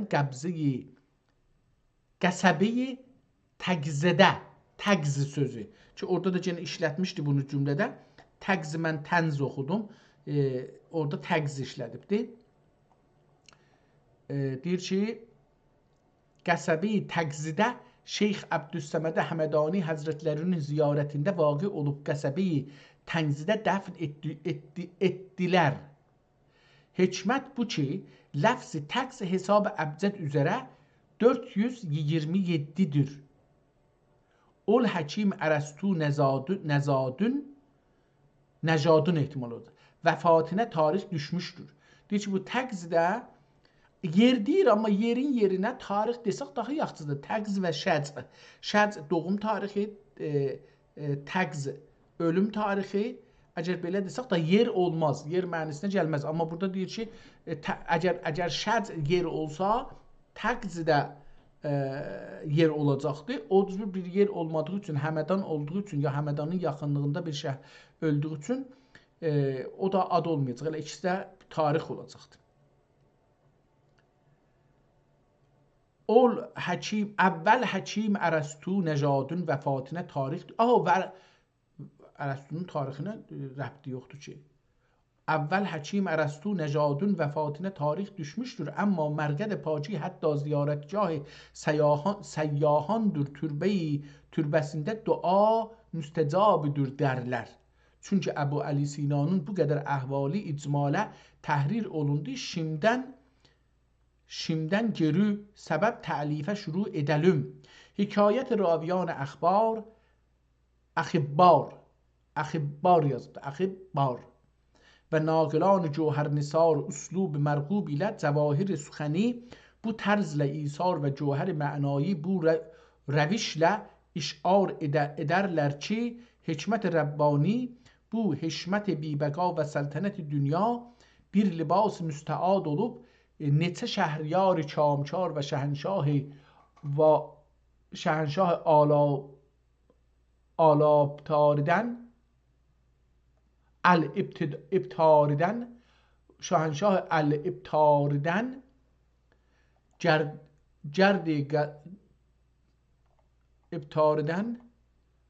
کرد qılmışdır. Nə deməkdir? Cərd qılmışdır.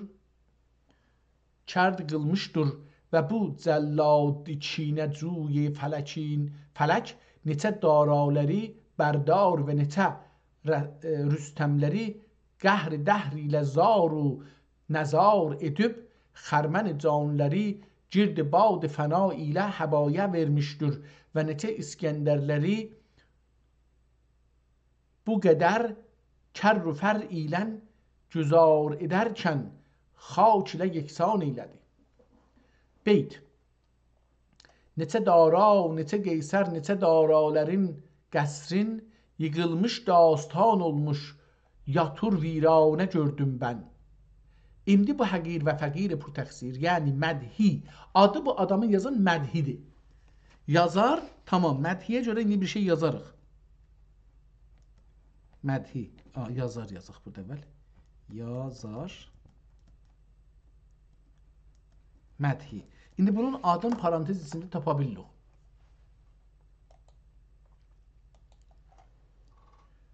Dördüncü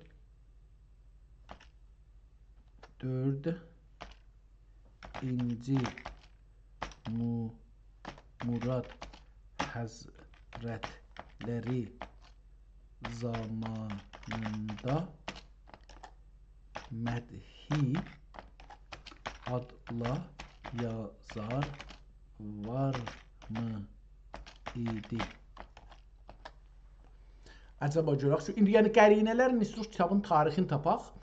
Bunun üçün tarixi qaynaqlar və təzkirələri araşdırsaq, Sultan 4-cü Murad dövründə mədhi təxəllüsü ilə tanınan bir neçə katib və şairin adına rast gəlmək olar. Lakin bunların arasında ən məşhur və sizin göndərdiyiniz nəsr üslubuna daha çox uyğun gələn Mədhi Seyyid Qiyasəddin və ya sadəcə Mədhi adı şair və yazıcıdır. Bu da burada Mədhi ləqəbi ilə bağlı iki önəmli şəxsiyyət qeyd olunmaq edər.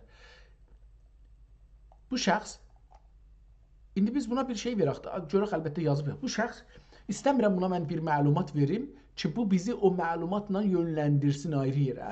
İstəyirəm görək ki, bu nə deyir, biz nə kəşf edirik, ona görə biraz şey gedirik, üstü örtülü gedirik. Bu şəxs 4-cü Murad Mədhi, 17-ci əsrin məşhur katib və şairi. Bu şəxs 4-cü Murad dövrünün ədəbi mühitində yaşayan və nəsridə səc'ilərə çox yer verən bir ədib idi. 17-ci miladi əsrin təzkirələrində, məsələn, Riza təzkirəsi ya Asim təzkirəsi, onun adı və yaradıcılığı haqqında məlumatlar var.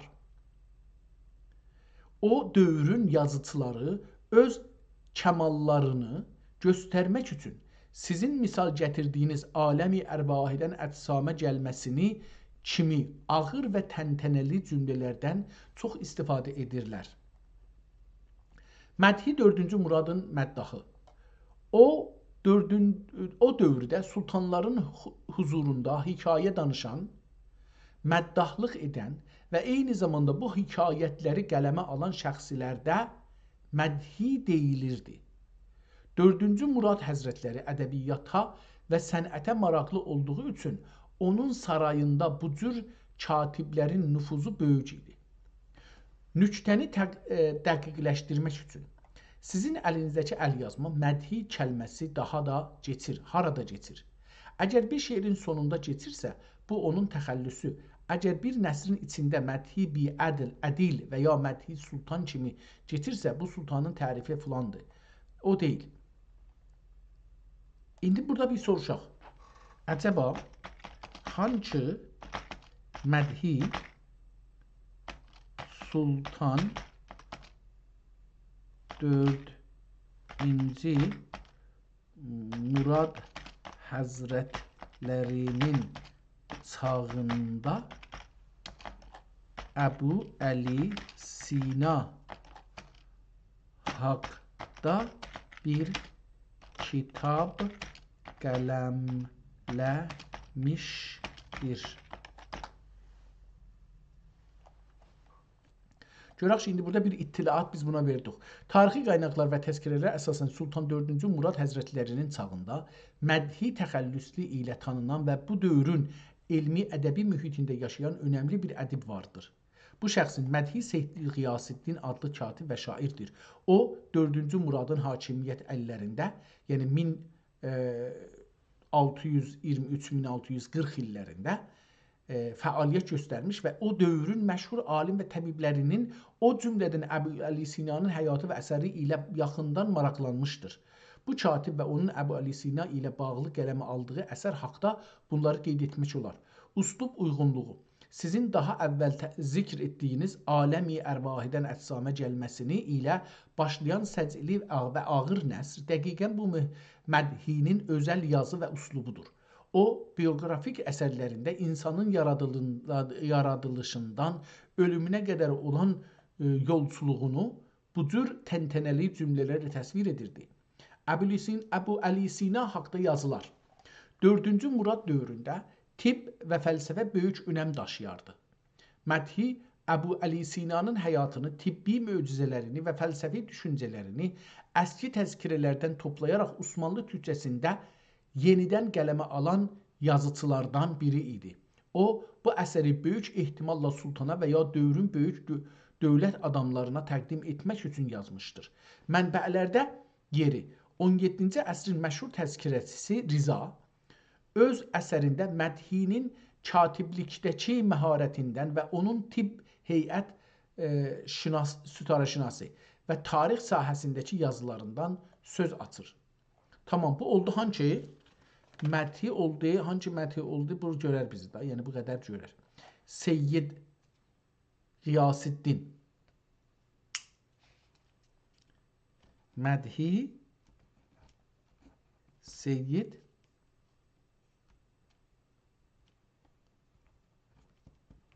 Qiyasiddin. Tamam. Bunda gördük şu bəs. 4-ci Sultan Murad Həzrətləri çağında yaşarmış.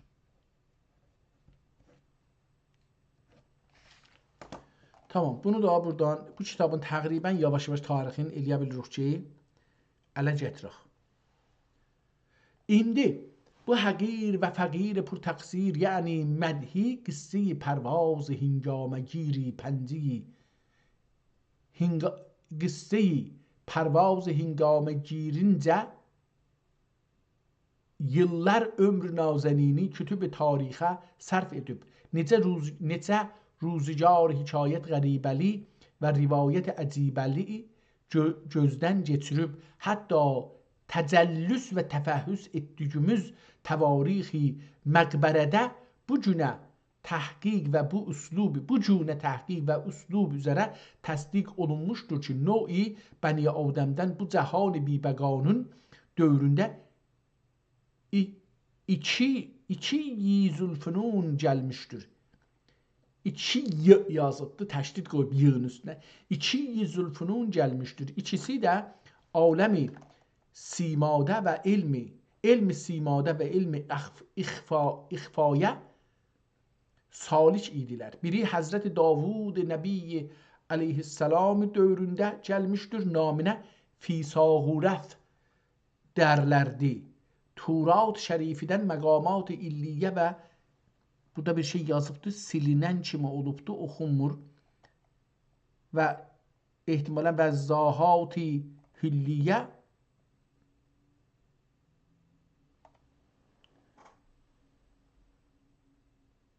oxunmur o kəlmə ilə bir tövhid bəğləməğin Davud Nəbi əleyhissalam Fisağurət tövhidi diyi təsmiyə eylədi. Davud Nəbi əleyhissalam ana külli ezaz və ikram qılırdı. Ana binaən xalq dəxi duayətdə qüsur etməyib, təzim təkrim edərlərdi. Hətta murur əyyam ilə Həzrət Süleyman Nəbi əleyhissalam padişah Alicina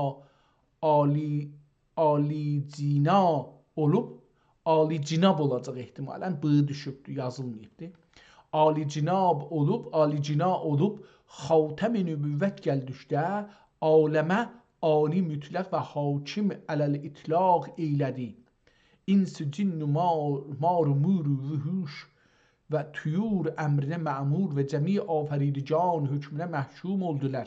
O məhəllərdə Fisağurət tövhidi Həzrət Süleyman Nəbinin əzimət və şəvkət və bu kərrü fərrü hişməti görəcək bir an ol yerdə turmağa səbr qərar qalmadı, çıxdı getdi murad edindikcə haqqı təalanın kəndiyə ərzani qıldığı mərifəti izhar edib elmidə qudrət və qüvvətini xalq aləmə bildirə və həm mərifəti səbəbi ilə, burada da səbəb sözü silinib təzaşdan yazılıb. Necə ki orada bir ayrı kəlmə aşağıda silinmişdi, təzaşdan yazılmışdı. Burada da onu görürük. İndi daha mən bu qələmlə yazıldığına da mütməinnəm ki, ney qələmlə, qəmiş qələmlə yazıldığına mütməinnəm. Həzrət-i Süleyman Nəbinin yanında qərib təhsil edə vardı Həzrət-i Süleymanın əskərinə muadil təxti nübüvvət şəklində bir təxt və yenə təxti nübüvvət müqabiləsində bir ləşkər bikəran peyda etdi məhəlli məhəssəl, yəni xülasə Həzrət-i Süleyman da hər nə var isə əgər div və əgər cinni və əgər sair vuhuş və tuyur və əgər insan bil külliyat tabiqin nəli bin nəl göstərib geçəncə Həzrəti Süleyman Nəbi Fisagures tövhidinin bu qədər qüvvətini görəcək dərun dildən ana məhəbbət edib yanına dəvət qıldı.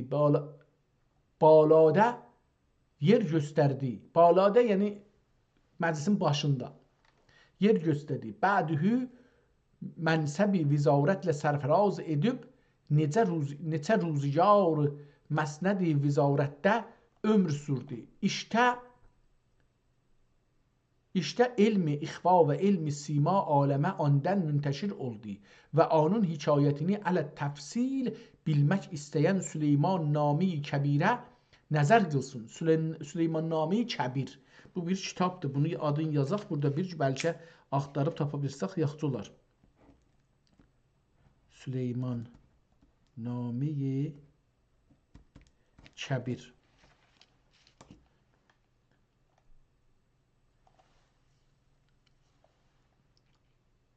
İtirdim yerimizi. Süleyman Nami Kəbirə nəzər qılsın. Anda müfəssəl və məşruhudur və bir rivayətdə bu məqulə-i ulumi tətəbbü edib fərayasına malik olan kimsənin biri iki cəhan fəxri sərvəri kainat və məfxər mövcudat əni Muhammed Mustafa sallallahu aleyhi və səlləm həzrətlərinin hicrət-i şəriflərinin 383 yılından sonra Sultan Mahmud Qəznəvinin zamanında təkrar oldu. Zamanında zaman səltənətlərində cahana gəldi. Və Mikail ibn Səlcuq zamanında dünyadan ahirətə intiqal etdi. Nam-ı şərifinə Əbu Əli Sinanın və bərədərlərinin ismi şərifinə Əbul Harisi fazil və dana deyərlərdi. Pəs qardaşının da Əbul Harisdir, Əbu Əli Sinan. Əl-Haq ol iki cövhəri nayabın elmi hikmətə və elmi ixvada nəzirləri və ədilləri yox idi, x deyil, yox idi. Hələ Əbul Harisi hikayəti şimdilik bu arədə tursun. İnşallah məhəlli ilə bəyan olunə biz gəldik yenə Əbu Əli hikayətinə. Zira nadirul vuqu olmağın sərgüzəşt əcibəsinə şuru eylədik və qıssə-i pür hissəsini iki bab üzərə tərtib eylədik. Əvvəlki babını kəndim tətəbbü edib zikr olunan kitablərdən ixrac eylədim və bir miqdar ol kitablər əcibə və rivayat qəribədir və ol kitablər bunlardır ki təhrir olundu. Qanun dibaçə, kitabın özündən qanun dibaçə, qabusnamə, nətayic funun, təvarix külli. İndi bunlardan deyir ki o kitabı toplamışam. Bab əvvəl zamanı siyahətimizdə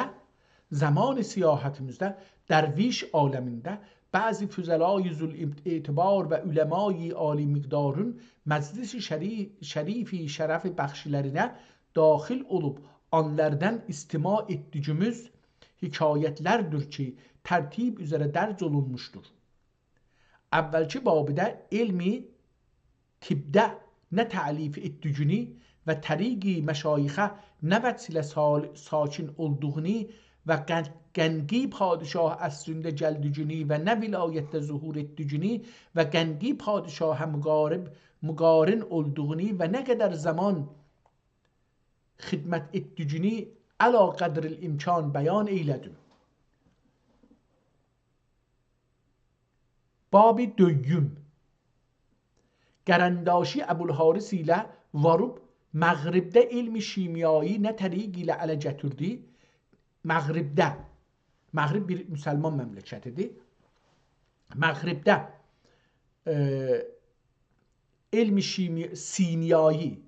simyayı nə təriq ilə ələ gətirdiyini bəradərini Əbulharis qafillən bir cavan həlva furuşun səbəbi ilə kəndi əlində həlak olduğunu və kitab əvaxirində kəndinin vəfati təriqini əla qədr taqə qalə gətirdim. Bab əvvəl ravi kühən və naqil suxən bu üslub üzrə hikayət və bu tərz məqbul ilə rivayət edər ki, zaman mazidə bu aləm fanidə iki şəhriyar, tacdar və iki padişah kamçar var idi. Birinin naminə Sultan Məhmud Qəznəvi və birinin isminə Qabus Şah və Şəmməcir derlerdi. Amma Əlhaq Sultan Məhmud Qəznəvi haddi zatında Sikəndər yazıbdı. Siksəndər unvanın və cəmu qar cəlilul qədr kamçarı idi. Bəs Siksəndər də ola bilər, indi bəlkə bura ayrı bir addır, mən bilmirəm, amma mən İskəndərlə deyirəm, bəlkə iştiba olubdur, yəni imlada tələsik yazılıb, ya nə cür yazılıbsa iştiba. Məhmud Qəznəvinin həddi zatında Siksəndər unvan və cəm-i viqar cəlilul qədr kamçar idi. Məmalik məhrusəsi Hindun şümalindən ta sərhədd həddində olurdu. Bu Qəznəvi dedikləri şəhri Səvad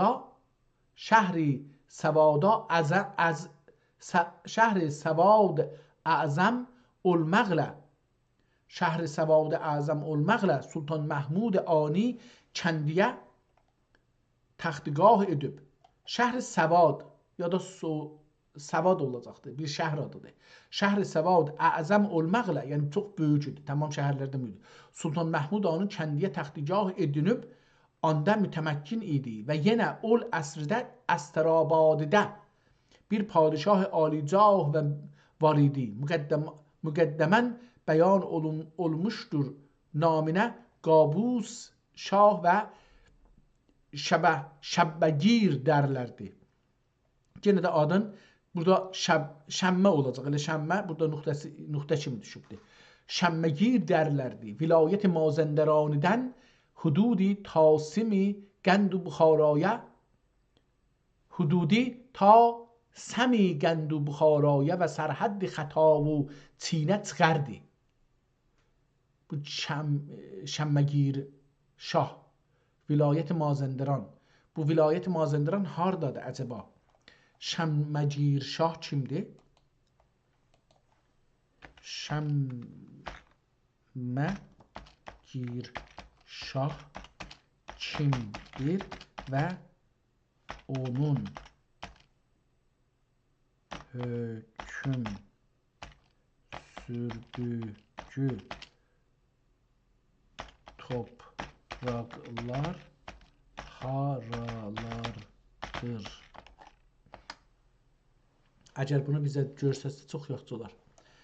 Vəşmicir də deyir buna. Ehtimələn mən onu Vəşəmməcir oxumuşam. Vəşməcirdir. Görün burada da ucuz. Bəli, Vəşməcir, Şah Vəşməcir. Tamam, düzəltdi bunu. Vəşməcir ya da sizin ifadə etdiyiniz kimi Şəmməcir İranın şimalında Təbəristan və Gürcən sürmüş məşhur ziyarılar sülaləsinin ikinci hökmdarı idi. O, Məmun Rəşid dövründən sonra bölgədə güclənən yerli deyləmi şahzadələrindən biri idi. Bu şah haqqında əsas məlumatlar bunlardır. Kim? Vəşmigir. Vəfat 357 Hicridə. Tamam. Mahmud Qəznəvi o zaman da deyil ki.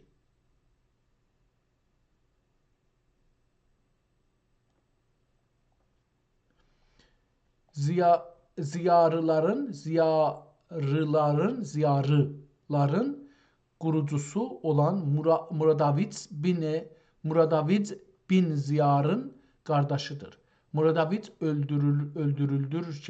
öldürüldükdən sonra, yəni 323-də əlbəttə öldürülübdür. Təxt üzərində iddialar olan Rey və İsfahan qonşuları tərəfindən hökmdar seçilmişdir. Calibdir ki, onun adı deyləmi dilində bildirçin tutan, vəşm bildirçin, gir tutan mənasıdır. Hökm sürdüyü torpaqlar. Onun dövründə Ziyari dövlətinin sərhədlərini böylə çəkmək olar. Təbəristan və Mazandaran dövlətinin əsas mərkəzi və qayası. Gürcan və Vəşmigirin ən uzun müddət hökm sürdüyü və iqamət etdiyi bölgə Gürcan, yəni Gürcan. Rey və Qəzvin hakimiyyətinin əvvəllərində bu böyük şəhərləri də əlində saxlamışdır. Lakin sonralar Buyəlilər ilə rəqabətdə bu yerləri itirmişdir. Tarixi əhəmiyyəti və rəqabəti. Tamam, bunlardan geçək. Amma əcəba Vəşmegir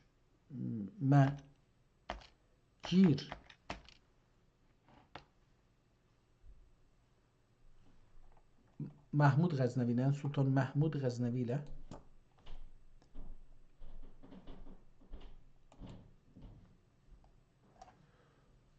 Sultan Mahmud Qəznəvi ilə aynı zamanda yaşamışdır. Xeyr, Vəşmigir ilə Sultan Mahmud Qəznəvi tam olaraq eyni zamanda yaşamamışlar. Arasında ciddi bir zaman fasiləsi vardır. Bunu dəqiq tarixlərlə belə açıqlamaq olar. Tarixlərin müqayisəsi. Vəşmigir Ziyari şahı Hicri 357-ci ildə vəfat edib. Sultan Mahmud Qəznəvi 361-ci ildə doğulub. Tamam, təqribən birdirlər. Tamam. Və 388-də təxtə çıxıb. Vəfatı 421-də. Yəni bu öldükdə, bu da şeydə, yəni Vəşmigir dünyasını dəyişəndə Sultan Mahmud hələ anadan olmamış idi. Təxminən 4 il sonda doğulubdu. Tamam, bu hətta məşhur alim Əbu Əli Sina Mahmud Qəznəvinin dəvətindən qaçıb Vəşmigir oğlu Qabusun yanına Gürcana pənah aparmaq istəyirdi. Tamam, bəllidir ki, o zaman bu kitabı yazanlar çox da diqqət eləmirmişlər tarixlərə. Elə onların zaman nəzərinə belə gəlirmiş ki, məsələn, bir nəsl davam eləyəndə ziyarilər, nə bilim kimlər, Osmanlılar məsələn, bu elə bir dana adam kimi görürmüşlər. Ehtimalən beləsi demək olar. Dedi ki, vilayət-i Mazəndarandan hududi ta səmi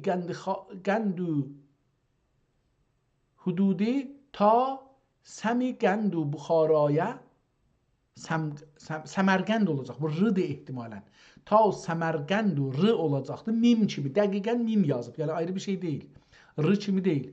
Ta Səmərqəndu Buxaraya və sərhəddi xutavu çinə çıxərdi. Ki dedi, bu oradan getməyib də. Yəni çox yeri əldən veribdi. O cür də deyil ki, burada yazırdı.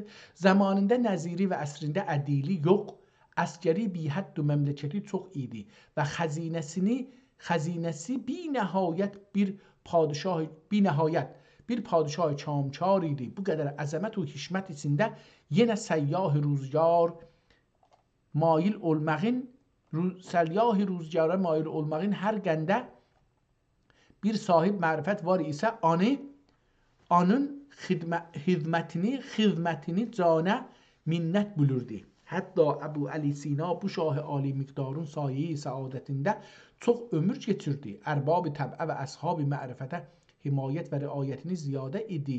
Hikmət-i Rəbbani və qudrət-i Yezdani ol zamanında Əbu Əli dəxi elmi ixfadən zuhurə gəlib, kəmali ilə şöhrət buldu. Amma ol əsrdə, əvvəli əsrdə ondan kamil vücuda kimsə yox idi və Qabus Şah və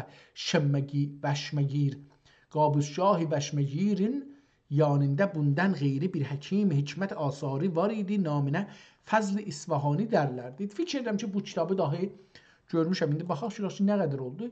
2 saat keçib bu kitabın üstündə işləmişik. Mənə belə gəlir ki, bu qədər yetər. Düzdür, bu kitabdan çox oxumadıq. Neçə səhifə oxumuşuq.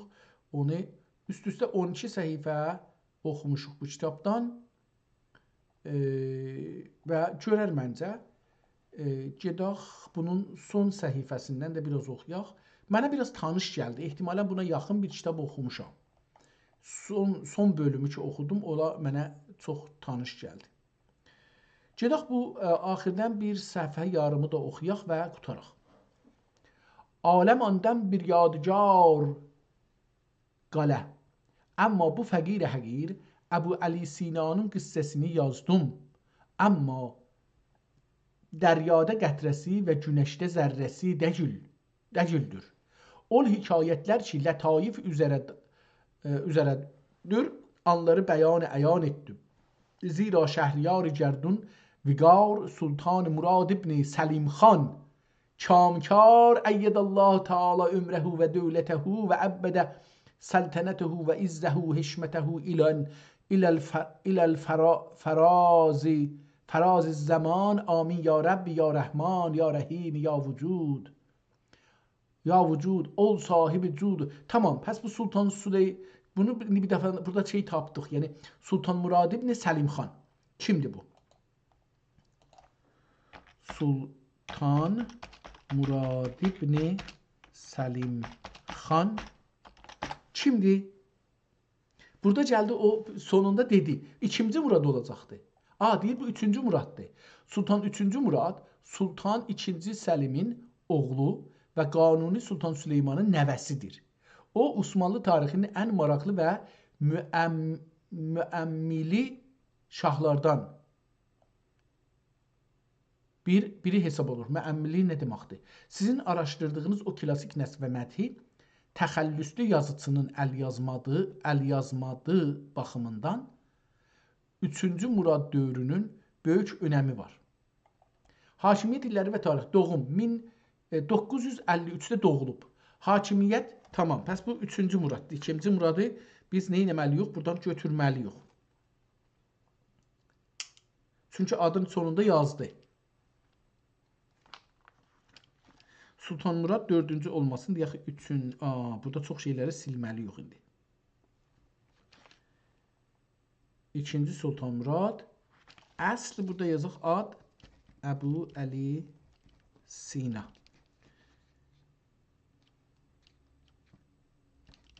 Əsli çağ yazsaq bizi buradan biraz şeylər. Bunun dövrəsinə bir neçə cürə dairə çəkək ki, onlardan ayırsın bizi.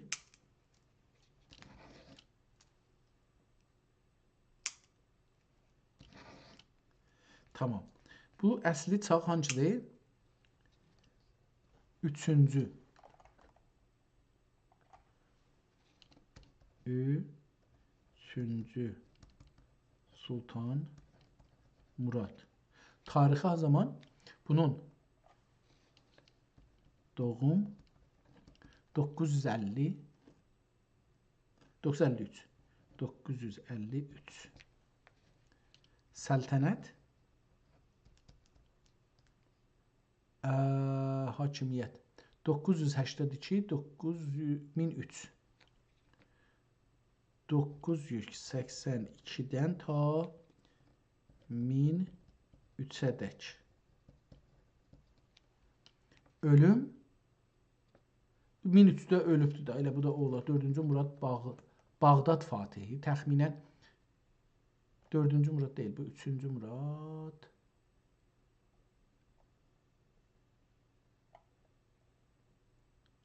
Tamam, bu 3-cü Murad zamanında yazılsa, indi kitabın sinni yenə dəyişdi. Demişdik ki, 607 il ilə 407 il arasında öncə, ya ən azı 407 il bundan öncə yazılmışdı. Ən çoxu 607 il öncə yazılmışdı. Amma indi bunu çıxadıb bu cüsü yaza bilsək, daha yaxşı çıxar. İndi 1447-ci il deyirik. Bundan çıxsaq, deyək ki, bu kitabı şahlıq eləyəndə yazıb da. Deyək ki, 32 ilə 49 arası, yəni hardasa üzr istəyirəm. 982 ilə 1003 arası, yəni 21 il şahlıq eləyibdi. Deyək ki, 995-də belə yazsa, beləsi deyək. İndi 1447 deyək, bundan çıxsaq 995. 995 yazsaq, iştibah oldu burada, nə oldu? 1447, bundan çıxsaq 995 ili, 452 il öncə bu kitab yazılmış olar onda. 452 il öncə. Tamam. İndi burada bir yaxşı oldu ki, bunları da bildik. Bu kitab 452 il öncə qətlən bunu tapdıq ki, yazıldı. Çünki kitabın sonunda biraz da geçsək arxalıqdan, dalılıqdan oxusaq, bu hicab qissi bizay humam peyki yerində hicrətin oldu təm. Aha, burada tarixini də yazmışmış. Tamam, biraz da qeyd dalıya oxuyaq. Deyir ki, Əbu Əli Sina bu təriq ilə ələ gətirib qətl etdi deyərlər. Və bir rivayətdə həkimin vəfatına xatuni səbəb oldu dərlər. Hələ cismi paki durud abad namgəriyyədə Xacə Əbdüssəmədaninin yanında ruhi pakinə rəhmət qılılsın kim bu qədər ilmi cəvahirinə malik olmuş idi. Bu Əli tək cümləyi yazdık qissəsini. Bu Əli tək cümlə yazdık qissəsini, aqil olan kişi alə hissəsini. Bu hicab-ı qissə biz ey humam 1007 yerində hicrətin oldu tamam. 1000 yılında, 1000-ci ildə. Tamam, özü də ili yazıbdı, kitabı yazıbdı. 447 il bundan öncə yazılıbdı. Özü ilin dedi. Burada yazaq. Nə ilə yazaq? Burada. Ən önəmlisi buradır. Kitab son səhifədə 1000 hicridə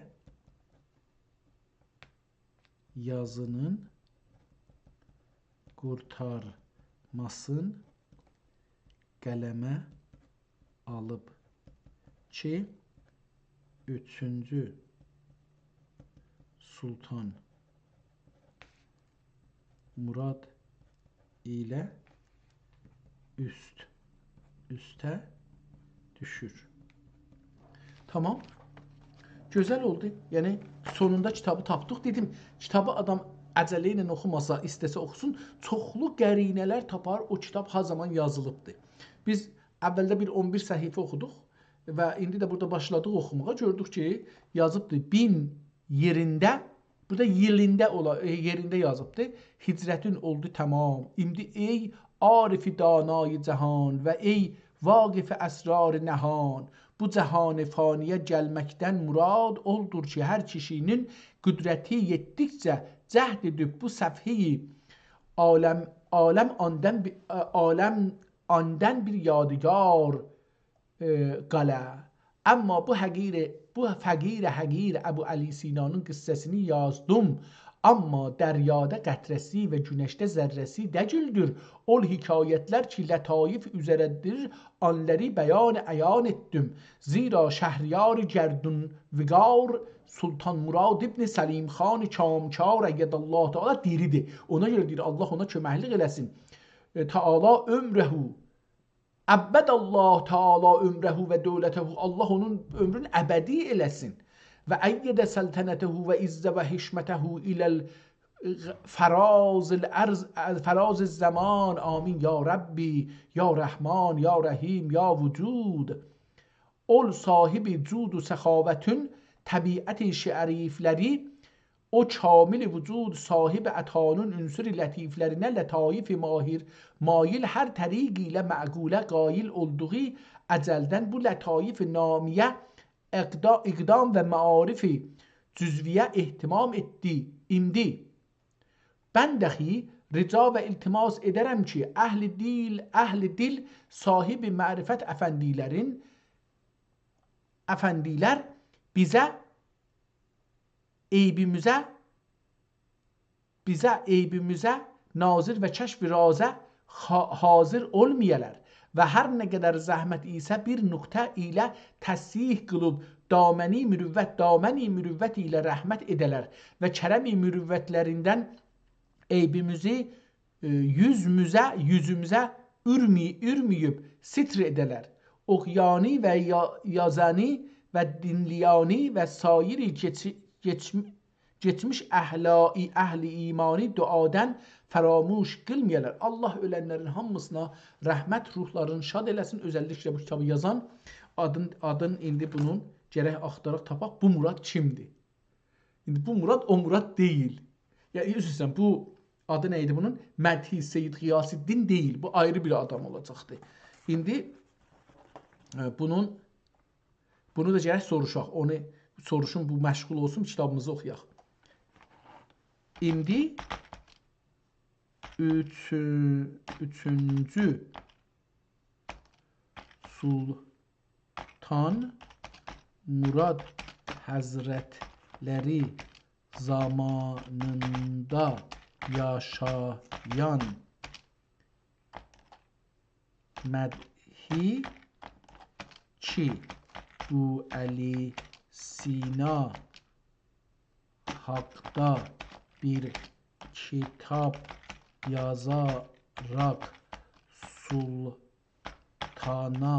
təqdim etmiş kimdir? Tamam, indi görək ki, əcəba bunu bizə tapıb deyə biləcəkdir. Gene yazdı ki, Sultan Qiyasiddindir.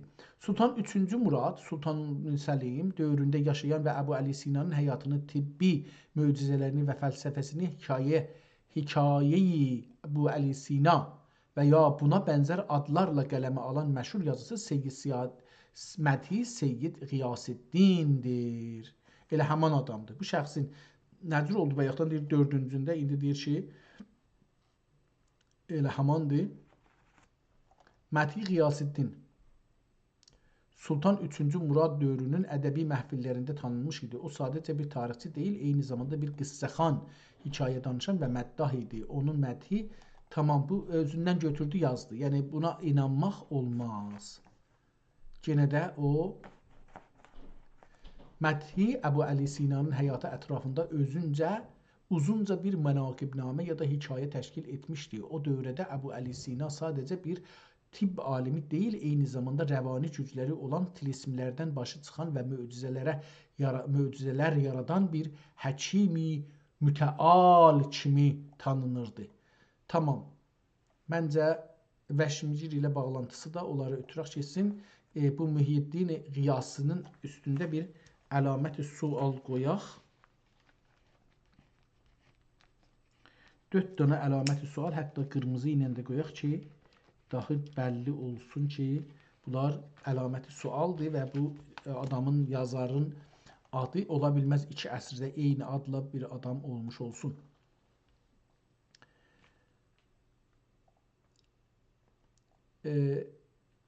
Çəşmi və hər nə qədər zəhmət isə bir nöqtə ilə təsih qılıb daməni mürüvvət ilə rəhmət edələr və kərəmi müdvətlərindən eybimizi yüzümüzə ürməyib sitr edələr. Oğyani və yazani və dinliyani və sairi geçmiş əhli imani duadan faramuş qılmayələr və cümləsinin bu əsma-i bərəkatindən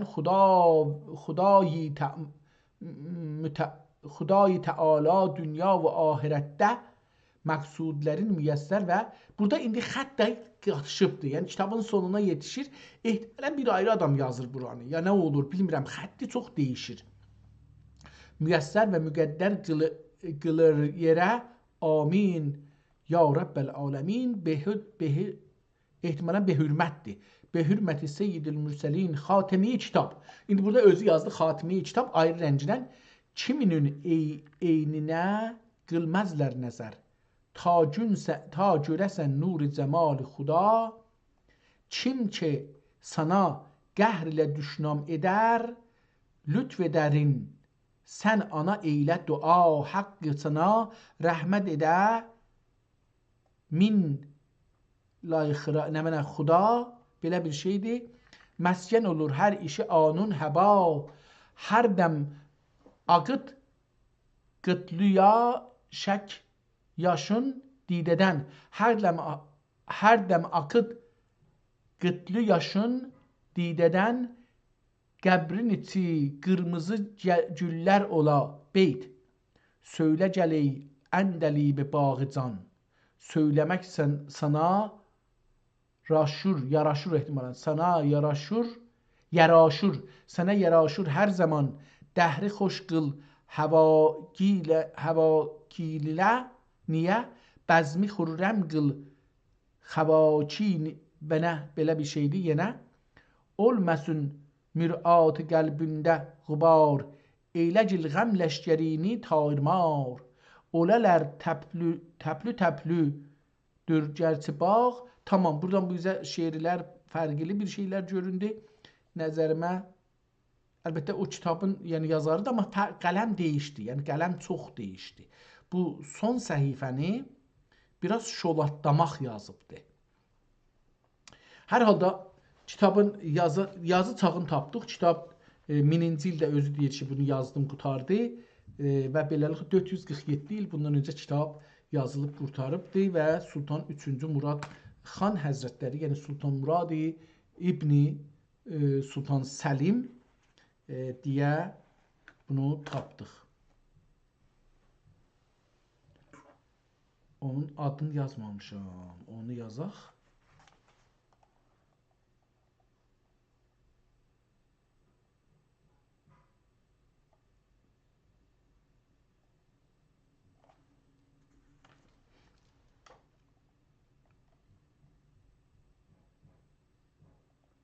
Sultan Murad İbni Səlim xan.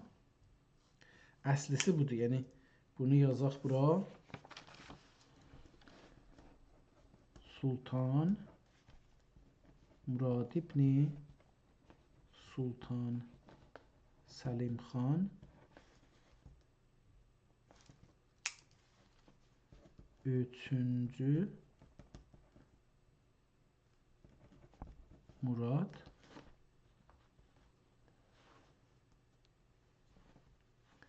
Üçüncü Muradın tarixi nə idi?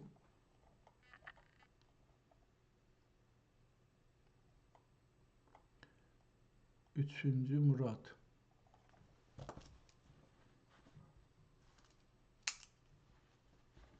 Doğum, səltənət, ölüm. Doğum 953 Hicri. Səltənət 982 ta 1003 Hicri. Ölüm tarixi isə o 4-cü Murad Bağdad Fatihi təxminən 30-40 il əvvəl hökm sürüb. 4-cü Muraddan 30-40 il əvvəl nəvəsidir ehtimalən. Ölüm tarixi də elə o zamanda olacaqdı ki, yazmayıbdı. Tamam. Kitab dəqiqən